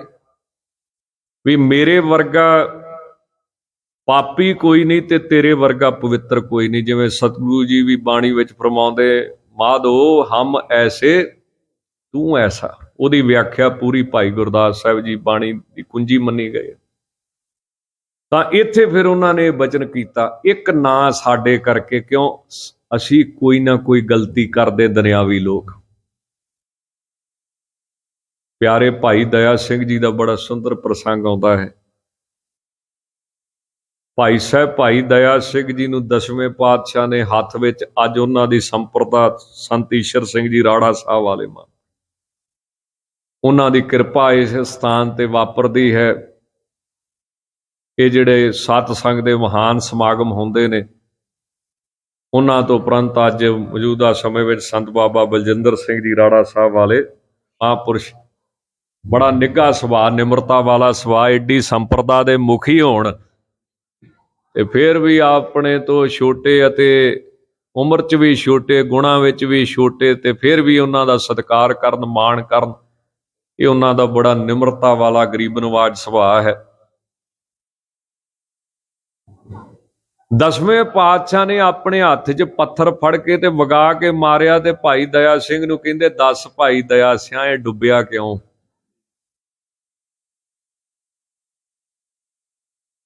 ਹੁਣ ਕਿਸੇ ਨੇ ਤੇ ਆਖਿਆ, ਮਹਾਰਾਜ ਜੀ ਵੀ ਪੱਥਰ ਦਾ ਸੁਭਾਅ ਹੀ ਡੁੱਬਣਾ ਹੈ, ਤੇ ਜੇ ਅੱਜ ਕੱਲ ਦੇ ਸੱਜਣ ਹੁੰਦੇ, ਉਹਨਾਂ ਕਹਿਣਾ ਗ੍ਰੈਵਿਟੀ ਜਿਹੜੀ ਉਹ ਉੱਪਰੋਂ ਹੇਠਾਂ ਨੂੰ ਆਉਂਦੀ ਹੈ। ਕਿਸੇ ਨੇ ਕਿਹਾ ਇਹ ਖੁਸ਼ਕ ਹੈ। ਜਦੋਂ ਭਾਈ ਦਇਆ ਸਿੰਘ ਜੀ ਨੂੰ ਪੁੱਛਿਆ, ਕਹਿੰਦੇ ਦੱਸੋ ਭਾਈ, ਪਿਆਰੇ ਭਾਈ ਦਇਆ ਸਿੰਘ ਜੀ, ਇਹ ਡੁੱਬਿਆ ਕਿਉਂ। ਉਹ ਕਹਿੰਦੇ, ਮਹਾਰਾਜ ਮੈਂ ਨਹੀਂ ਜਾਣਦਾ ਵੀ ਪੱਥਰ ਦਾ ਸੁਭਾਅ ਡੁੱਬਣਾ ਹੈ, ਮੈਨੂੰ ਤੇ ਸਿਰਫ ਇੱਕ ਹੀ ਪਤਾ ਵੀ ਤੇਰੇ ਹੱਥਾਂ 'ਚੋਂ ਛੁੱਟ ਗਿਆ ਤੇ ਡੁੱਬ ਗਿਆ। ਮੈਂ ਨਹੀਂ ਇਸ ਚੱਕਰ 'ਚ ਪੈਂਦਾ ਵੀ ਪੱਥਰ ਦਾ ਸੁਭਾਅ ਡੁੱਬਣਾ ਕਿਉਂ। ਭਾਈ ਦਇਆ ਸਿੰਘ ਜੇ ਹੋਰ ਕੋਈ ਜਵਾਬ ਦਿੰਦੇ ਤੇ ਅੱਗੇ ਕੌਣ ਆ, 10ਵੇਂ ਪਾਤਸ਼ਾਹ ਅੱਗੇ ਕੌਣ ਆ ਜਿਹੜਾ ਪੱਥਰ ਵੀ ਤਾਰ ਸਕਦਾ। ਉਹਨੂੰ ਨਹੀਂ ਨਾ ਕਹਿ ਸਕਦੇ ਵੀ ਪੱਥਰ ਦਾ ਸੁਭਾਅ ਡੁੱਬਣਾ, ਆਮ ਬੰਦੇ ਨੂੰ ਤੇ ਕਹਿ ਦਾਂਗੇ ਵੀ ਡੁੱਬਣਾ ਹੀ ਡੁੱਬਣਾ ਇਹਨੇ। ਤੇ ਉਧਰ ਕੌਣ ਹੈ ਵੀ ਜੇ ਤੇਰੀ ਕਿਰਪਾ ਹੋ ਗਈ ਨਾ ਤੇ ਗੁਰੂ ਗ੍ਰੰਥ ਸਾਹਿਬ 'ਚ ਕੀ ਲਿਖਿਆ ਆਪਾਂ ਪੜ੍ਹਦੇ ਨਾ, ਪ੍ਰੇਮ ਨਾਲ ਲੇਖੈ ਕਤੇ ਨਾ ਛੂਟੀਐ, ਖਿਨ ਖਿਨ ਭੂਲਣ ਹਾਰ। ਅੱਗੇ ਤੋਂ ਪੌੜੀ ਆਉਂਦੀ ਆ, ਲੂਣ ਹਰਾਮੀ ਗੁਨਹਗਾਰ ਬੇਗਾਨਾ ਅਲਪਮਤ, ਜੀਓ ਪਿੰਡ ਜਿਨ ਦੀਏ ਤਾਹੇ ਨਾ ਜਾਣਤ ਤਤ, ਲਾਹਾ ਮਾਇਆ ਕਾਰਨੇ ਦਹਿ ਦਿਸ ਢੂੰਡਣ ਜਾਏ। ਤਾਂ ਇੱਥੇ ਸਮਾਪਤੀ ਦੇ ਪਤਾ ਇਸ ਪੌੜੀ 'ਚ ਕੀ ਆਵੇਗਾ, ਤੁਧ ਭਾਵੈ ਤਾਂ ਬਖਸ਼ ਲੈ ਖੋਟੇ ਸੰਗ ਖਰੇ, ਨਾਨਕ ਭਾਵੈ ਪਾਰ ਬ੍ਰਹਮ ਪਾਹਨ ਨੀਰ ਤਰੇ। ਜੇ ਤੇਰੀ ਕਿਰਪਾ ਦ੍ਰਿਸ਼ਟੀ ਹੋ ਗਈ ਤੇ ਇਹ ਪੱਥਰ ਵੀ ਪਾਣੀ ਤੇ ਤਰ ਜਾਣਗੇ, ਇਹ ਖੋਟੇ ਬੰਦੇ ਵੀ ਸੰਸਾਰ ਸਮੁੰਦਰ ਤੋਂ ਪਾਰ ਉਤਰ ਜਾਣਗੇ। ਹੁਣ ਭਾਈ ਸਾਹਿਬ ਦੇ ਅੱਗੇ ਪੰਕਤੀਆਂ ਨੇ, ਉਹ ਜਾਣਦੇ ਨੇ, ਉਹ ਕਹਿੰਦੇ ਮੈਨੂੰ ਤੇ ਸਿਰਫ ਇੰਨਾ ਪਤਾ ਕਿ ਜਿਹੜਾ ਤੇਰੇ ਹੱਥਾਂ ਤੋਂ ਤੇਰੀ ਬਖਸ਼ਿਸ਼ ਤੋਂ ਪਾਸੇ ਹੋਇਆ, ਉਹ ਜਿੱਡਾ ਮਰਜੀ ਇਸ ਸਿੱਖ ਧਰਮ 'ਚ ਸੰਤ ਹੋਵੇ, ਮਹਾਂਪੁਰਸ਼ ਹੋਵੇ, ਜਥੇਦਾਰ ਹੋਵੇ, ਕਰੋੜਾਂ ਪਤੀ ਹੋਵੇ, ਅਰਬਾਂ ਪਤੀ ਹੋਵੇ, ਜਿਹੜਾ ਗੁਰੂ ਦੇ ਨਾਲੋਂ ਵਿਛੜ ਗਿਆ ਉਹ ਇੱਕ ਦਿਨ ਡੁੱਬੇਗਾ। ਉਕ ਦੀ ਗੱਲ ਇਹ ਹੈ। ਤੇ ਤੂੰ ਸੱਚੇ ਪਾਤਸ਼ਾਹ ਇਹੀ ਕਿਰਪਾ ਕਰ ਕਿ ਸਾਨੂੰ ਆਪਣੇ ਨਾਲ ਜੋੜ ਕੇ ਰੱਖ, ਕਿਉਂ ਮੇਲਾ ਦੁਨੀਆ ਦਾ ਬੜਾ ਭਰਿਆ ਹੈ। ਪਿਓ ਦੀ ਕਿਸੇ ਨੇ ਉਂਗਲ ਫੜ ਲਈ ਤੇ ਬਾਪੂ ਕਹਿਣ ਲੱਗਾ ਉਂਗਲ ਘੁੱਟ ਕੇ ਫੜ, ਵੇਖੀ ਛੁੱਟ ਨਾ ਜਾਵੇ। ਬੱਚਾ ਬੜਾ ਸਿਆਣਾ ਸੀ, ਕਹਿੰਦਾ ਬਾਪੂ ਮੇਰੇ ਤੋਂ ਤੇ ਛੋਟੀ ਜਾਣੀ, ਤੂੰ ਹੀ ਮੇਰਾ ਹੱਥ ਫੜ ਲਾ, ਫਿਰ ਆਪਣੇ ਆਪ ਨਾ ਛੁੱਟੇਗੀ। ਜਦੋਂ ਗੁਰੂ ਤੇ ਭਰੋਸਾ ਕਰ ਲਾਂਗੇ, ਸੱਚੇ ਪਾਤਸ਼ਾਹ ਸਤਿਗੁਰ ਆਇਓ ਸ਼ਰਨ ਤੁਹਾਰੀ, ਮਹਾਰਾਜ ਦੀ ਸ਼ਰਨ 'ਚ ਜਾਵਾਂਗੇ। ਤਾਂ ਅਸੀਂ ਜਿੰਨੇ ਪਾਪ ਕਰਦੇ ਆ, ਸਾਨੂੰ ਫਿਰ ਪਵਿੱਤਰ ਕਰਨ ਵਾਲਾ ਕੌਣ ਆ? ਪਾਪ ਵੀ ਕਰੀਏ ਤੇ ਫਿਰ ਵੀ ਸਾਡਾ ਹੱਥ ਨਾ ਛੱਡੇ। ਤਾਂ ਇੱਕ ਨਾਮ ਅਸੀਂ ਪਰਮੇਸ਼ਰ ਨੂੰ ਦਿੱਤਾ, ਉਹ ਕਿ ਜੋ ਪੈ ਹਮ ਨਾ ਪਾਪ ਕਰੰਤਾ ਅਹੇ ਅਨੰਤਾ ਪਤਤ ਪਾਵਨ ਨਾਮ ਕੈਸੇ ਹੁੰਤਾ। ਇੱਕ ਜਗ੍ਹਾ ਦਾਸ ਤੋਂ ਨਾ ਘਟਨਾ ਕਈ ਵਾਰੀ ਸੁਣਾਈ ਜਾਂਦੀ, ਅਰਥ ਕਈ ਵਾਰੀ ਹੋਰ ਹੀ ਨਿਕਲ ਜਾਂਦਾ ਬਾਅਦ 'ਚ। ਇੱਕ ਜਗ੍ਹਾ ਦਾਸ, ਇੱਕ ਆਪਣੇ ਮਹਾਂਪੁਰਖ ਸੀ, ਨਾਨਕਸਰ ਸੰਪਰਦਾ ਚੋਂ, ਆਪਣੇ ਸਰਿਆਲੀ ਸਾਹਿਬ ਸੰਪਰਦਾ ਚੋਂ ਮਹਾਂਪੁਰਸ਼, ਉਹਨਾਂ ਪਾਸ ਇੱਕ ਸਿੰਘ ਸੇਵਾ 'ਚ ਆਉਂਦਾ ਹੁੰਦਾ ਸੀ ਪਿੰਡ ਤੋਂ। ਇੱਕ ਬੁਰੀ ਆਦਤ ਸੀ ਉਹਨੂੰ ਸ਼ਰਾਬ ਪੀਣ ਦੀ।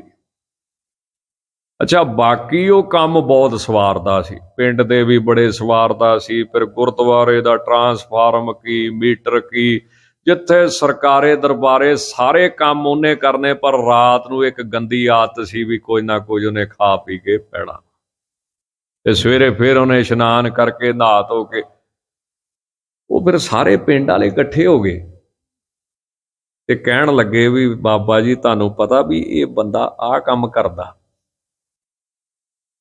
ਉਹ ਕਹਿੰਦੇ ਪਤਾ ਵਾ।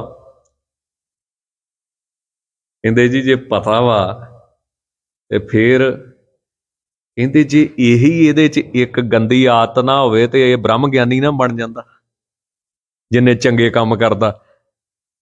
ਮੇਰੇ 'ਚ ਤੇ ਇਹਦੇ 'ਚ ਫਰਕ ਹੀ ਕੀ ਰਹਿਣਾ ਸੀ ਫਿਰ? ਇਹੀ ਤੇ ਇੱਕ ਆਦਤ ਆ ਜਿਹੜੀ ਇਹਨੂੰ ਸਾਰਾ ਕੁਝ ਕਰਕੇ, ਜਿਵੇਂ ਹਾਥੀ ਨਹਾ ਕੇ ਸਿਰ 'ਚ ਸਵਾਹ ਪਾਉਂਦਾ ਵਾ। ਤੇ ਇਹ ਆਦਤ ਛੁੱਟਦਿਆਂ ਹੋਰ ਦੇਖੋ ਤੁਸੀਂ, ਪਿੰਡ ਦਾ ਵੀ ਭਲਾ ਕਰਦਾ, ਗੁਰਦੁਆਰੇ ਸੇਵਾ ਵੀ ਕਰਦਾ, ਗੁਰਦੁਆਰੇ ਦੇ ਕੰਮ ਵੀ ਸਵਾਰਦਾ, ਵੱਡੇ ਵੱਡੇ ਅਫਸਰਾਂ ਨੂੰ ਵੀ ਮਿਲਦਾ। ਪਰ ਇੱਕ ਚੀਜ਼ ਤਾਂ ਇੱਥੇ ਫਿਰ ਕਈ ਵਾਰੀ ਨਾ ਚੇਤਾ ਆ ਜਾਂਦਾ ਵੀ ਮਹਾਰਾਜ ਤੂੰ ਹੀ ਕਿਰਪਾ ਕਰੀ, ਉਹ ਇੱਕ ਚੀਜ਼ ਵੀ ਹੁਣ ਕਿਰਪਾ ਕਰਕੇ ਕੱਢ ਇੱਥੋਂ, ਉਹ ਤੋਂ ਵੀ ਸਾਨੂੰ ਬਚਾ। ਤੇ ਮਹਾਰਾਜ ਕੀ ਕਹਿੰਦੇ, ਜੋ ਪੈ ਹਮ ਨਾ ਪਾਪ ਕਰੰਤਾ ਅਹੈ ਅਨੰਤਾ। ਹੁਣ ਇਹ ਉਦਾਹਰਣ ਤੇ ਠੀਕ ਸੀ, ਪਰ ਕਈ ਵਾਰੀ ਅਰਥ ਇਹਦਾ ਗਲਤ ਵੀ, ਸਿੱਖਿਆ ਜਿਹੜੀ ਹੋ ਗਈ ਅਸੀਂ ਕਈ ਵਾਰੀ ਗਲਤ ਵੀ ਲੈ ਜਾਂਦੇ ਹਾਂ ਵੀ ਅਸੀਂ ਤੇ ਮਾੜੇ ਕੰਮ ਕਰਨੇ, ਤੂੰ ਆਪੇ ਸਾਂਭ ਸਾਨੂੰ, ਤੂੰ ਆਪੇ ਸਵਾਰ ਸਾਨੂੰ। ਜੋ ਪੈ ਹਮ ਨਾ ਪਾਪ ਕਰੰਤਾ ਅਹੈ ਅਨੰਤਾ ਪਤਤ ਪਾਵਨ ਨਾਮ ਕੈਸੇ ਹੁੰਤਾ। ਤੁਮ ਜੋ ਨਾਇਕ ਆਸ਼ੋ ਅੰਤਰ ਜਾਮੀ, ਪ੍ਰਭ ਤੇ ਜਨ ਜਾਨੀਜੈ ਜਨ ਤੇ ਸੁਆਮੀ। ਨੌਕਰ ਵੱਲ ਵੇਖ ਕੇ ਪਤਾ ਲੱਗਦਾ ਕਿ ਮਾਲਕ ਕਿੱਡਾ ਉੱਚਾ ਵਾ ਇਹਦਾ, ਤੇ ਮਾਲਕ ਵੱਲ ਦੇਖ ਕੇ ਪਤਾ ਲੱਗਦਾ ਕਿ ਜੇ ਮਾਲਕ ਏਦਾਂ ਦਾ ਹੋਊਗਾ ਤੇ ਨੌਕਰ ਕਿੱਦਾਂ ਦੇ ਹੋਣਗੇ। ਤਾਂ ਮਹਾਰਾਜ ਕਹਿੰਦੇ ਪਤਾ ਲੱਗਦਾ ਹੈ। ਅਖੀਰ ਫਿਰ ਜਦੋਂ ਸਮਾਪਤੀ ਕਰਦੇ ਪਹਿਲੇ ਸ਼ਬਦ ਦੀ ਤਾਂ ਫਿਰ ਇੱਕ ਬੇਨਤੀ ਕਰਦੇ ਮਹਾਰਾਜ ਦੇ ਚਰਨਾਂ 'ਚ, ਰਵਿਦਾਸ ਸਮ ਦਲ ਸਮਝਾਵੇ ਕੋ, ਸਰੀਰ ਅਰਾਧੇ ਮੋਕੋ ਵਿਚਾਰ ਦੇਖੋ। ਮੈਨੂੰ ਕੋਈ ਇਹੋ ਜਿਹਾ ਪਰਮੇਸ਼ਰ ਦਾ ਪਿਆਰਾ ਮਿਲਾਓ ਜਿੰਨਾ ਚਿਰ ਮੇਰਾ ਸਰੀਰ ਰਵੇ ਮੈਂ ਰੱਬ ਦਾ ਨਾਮ ਜਪਾਂ। ਜਿਵੇਂ ਆਪਾਂ ਇੱਕ ਬੇਨਤੀ ਕਰਦੇ ਨਾ ਮੰਗਲ 'ਚ ਸਾਰੇ ਬੜੇ ਪ੍ਰੇਮ ਦੇ ਨਾਲ, ਵੀ ਭਾਵੇਂ ਸਰੀਰ ਦੁੱਖ 'ਚ ਹੋਵੇ ਭਾਵੇਂ ਸਰੀਰ ਸੁੱਖ 'ਚ ਹੋਵੇ, ਹੇ ਵਾਹਿਗੁਰੂ ਤੂੰ ਸਾਨੂੰ ਭੁੱਲੀ ਨਾ, ਤੇਰਾ ਨਾਮ ਅਸੀਂ ਜਪਦੇ ਰਹੀਏ। ਜਾਂ ਇੱਕ ਜਗ੍ਹਾ ਮਹਾਰਾਜ ਜੀ ਨੇ ਇਦਾਂ ਵੀ ਲਿਖਿਆ ਵੀ ਬੰਦੇ ਬੰਦਗੀ ਇਖਤਿਆਰ ਸਾਹਿਬ ਰੋਸ ਧਰੋ ਕੇ, ਪਿਆਰ ਰੱਬ ਭਾਵੇਂ ਤੇਰੇ ਨਾਲ ਗੁੱਸੇ ਹੋਵੇ ਭਾਵੇਂ ਰਾਜੀ ਹੋਵੇ, ਤੂੰ ਭਾਵੇਂ ਦੁਖੀ ਹੋਵੇ ਸੁਖੀ ਹੋਵੇ, ਤੂੰ ਬੰਦਾ ਵਾ, ਤੇਰਾ ਕੰਮ ਕੀ ਆ, ਤੂੰ ਮਾਲਕ ਦੀ ਬੰਦਗੀ ਕਰ। ਨੌਕਰੀ ਤੂੰ ਕਰਦਾ ਪਿਆ ਉਹਦੀ ਤੇ ਉਹਦੀ ਬੰਦਗੀ ਕਰਨਾ ਹੀ ਤੇਰਾ ਫਰਜ਼ ਹੈ, ਉਹ ਭਾਵੇਂ ਤੇਰੇ ਨਾਲ ਗੁੱਸੇ ਤੇ ਭਾਵੇਂ ਰਾਜੀ ਹੈ।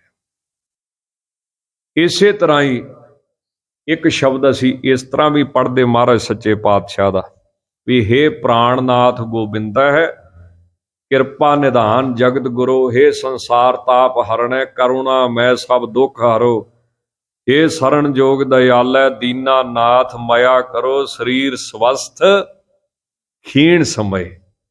ਦੋ ਚੀਜ਼ਾਂ ਹੋ ਗਈਆਂ, ਸਰੀਰ ਸਵਸਥ ਜਾਂ ਫਿਰ ਖੀਣ ਸਮੇਂ, ਜਦੋਂ ਰੋਗੀ ਹੋ ਜਾਵੇ, ਜਦੋਂ ਅਖੀਰਲਾ ਸਮਾਂ ਆ ਜਾਵੇ, ਜਦੋਂ ਮੰਜੇ ਤੇ ਪਿਆ ਹੋਵੇ, ਜਦੋਂ ਸਰੀਰ ਨੇ ਖਤਮ ਹੋਣਾ। ਇੱਕ ਤਾਂ ਹੋ ਗਈ ਤੰਦਰੁਸਤੀ, ਇੱਕ ਦੂਸਰਾ ਹਿੱਸਾ ਹੋ ਗਿਆ।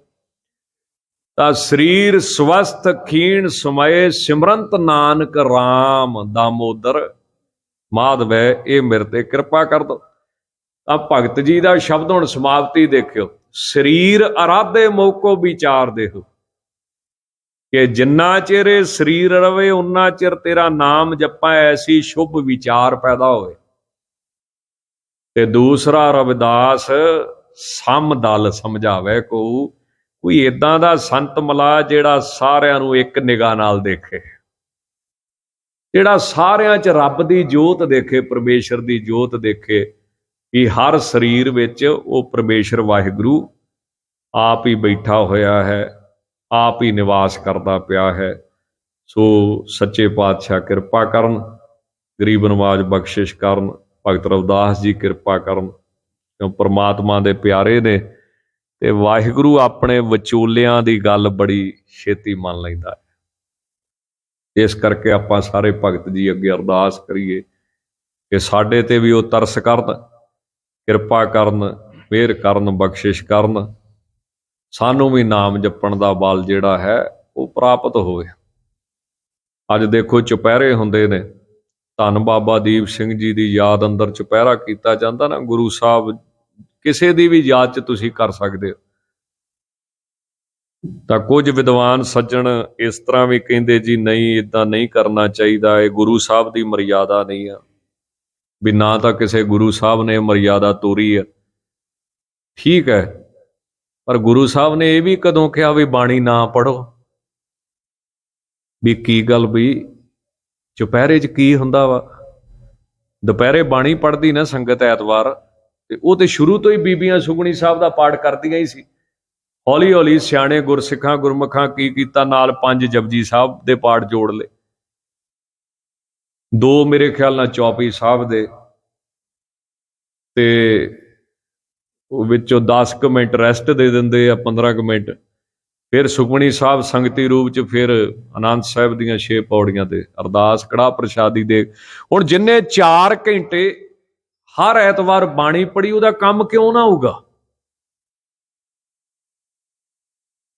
ਤਾਂ ਫਿਰ ਕਈ ਗੁਰਮੁਖ ਪਿਆਰੇ ਵਿਦਵਾਨ ਕਹਿੰਦੇ ਨਹੀਂ, ਇਹ ਠੀਕ ਨਹੀਂ ਹੈ, ਵੀ ਗੁਰੂ ਸਾਹਿਬ ਨੇ ਨਹੀਂ ਇਹ ਕੰਮ ਸ਼ੁਰੂ ਕੀਤਾ। ਠੀਕ ਹੈ, ਗੁਰੂ ਸਾਹਿਬ ਨੇ ਨਹੀਂ ਕੀਤਾ, ਪਰ ਗੁਰੂ ਸਾਹਿਬ ਨੇ ਇਹ ਵੀ ਕਦੋਂ ਕਿਹਾ ਵੀ ਪਾਠ ਨਾ ਕਰੋ?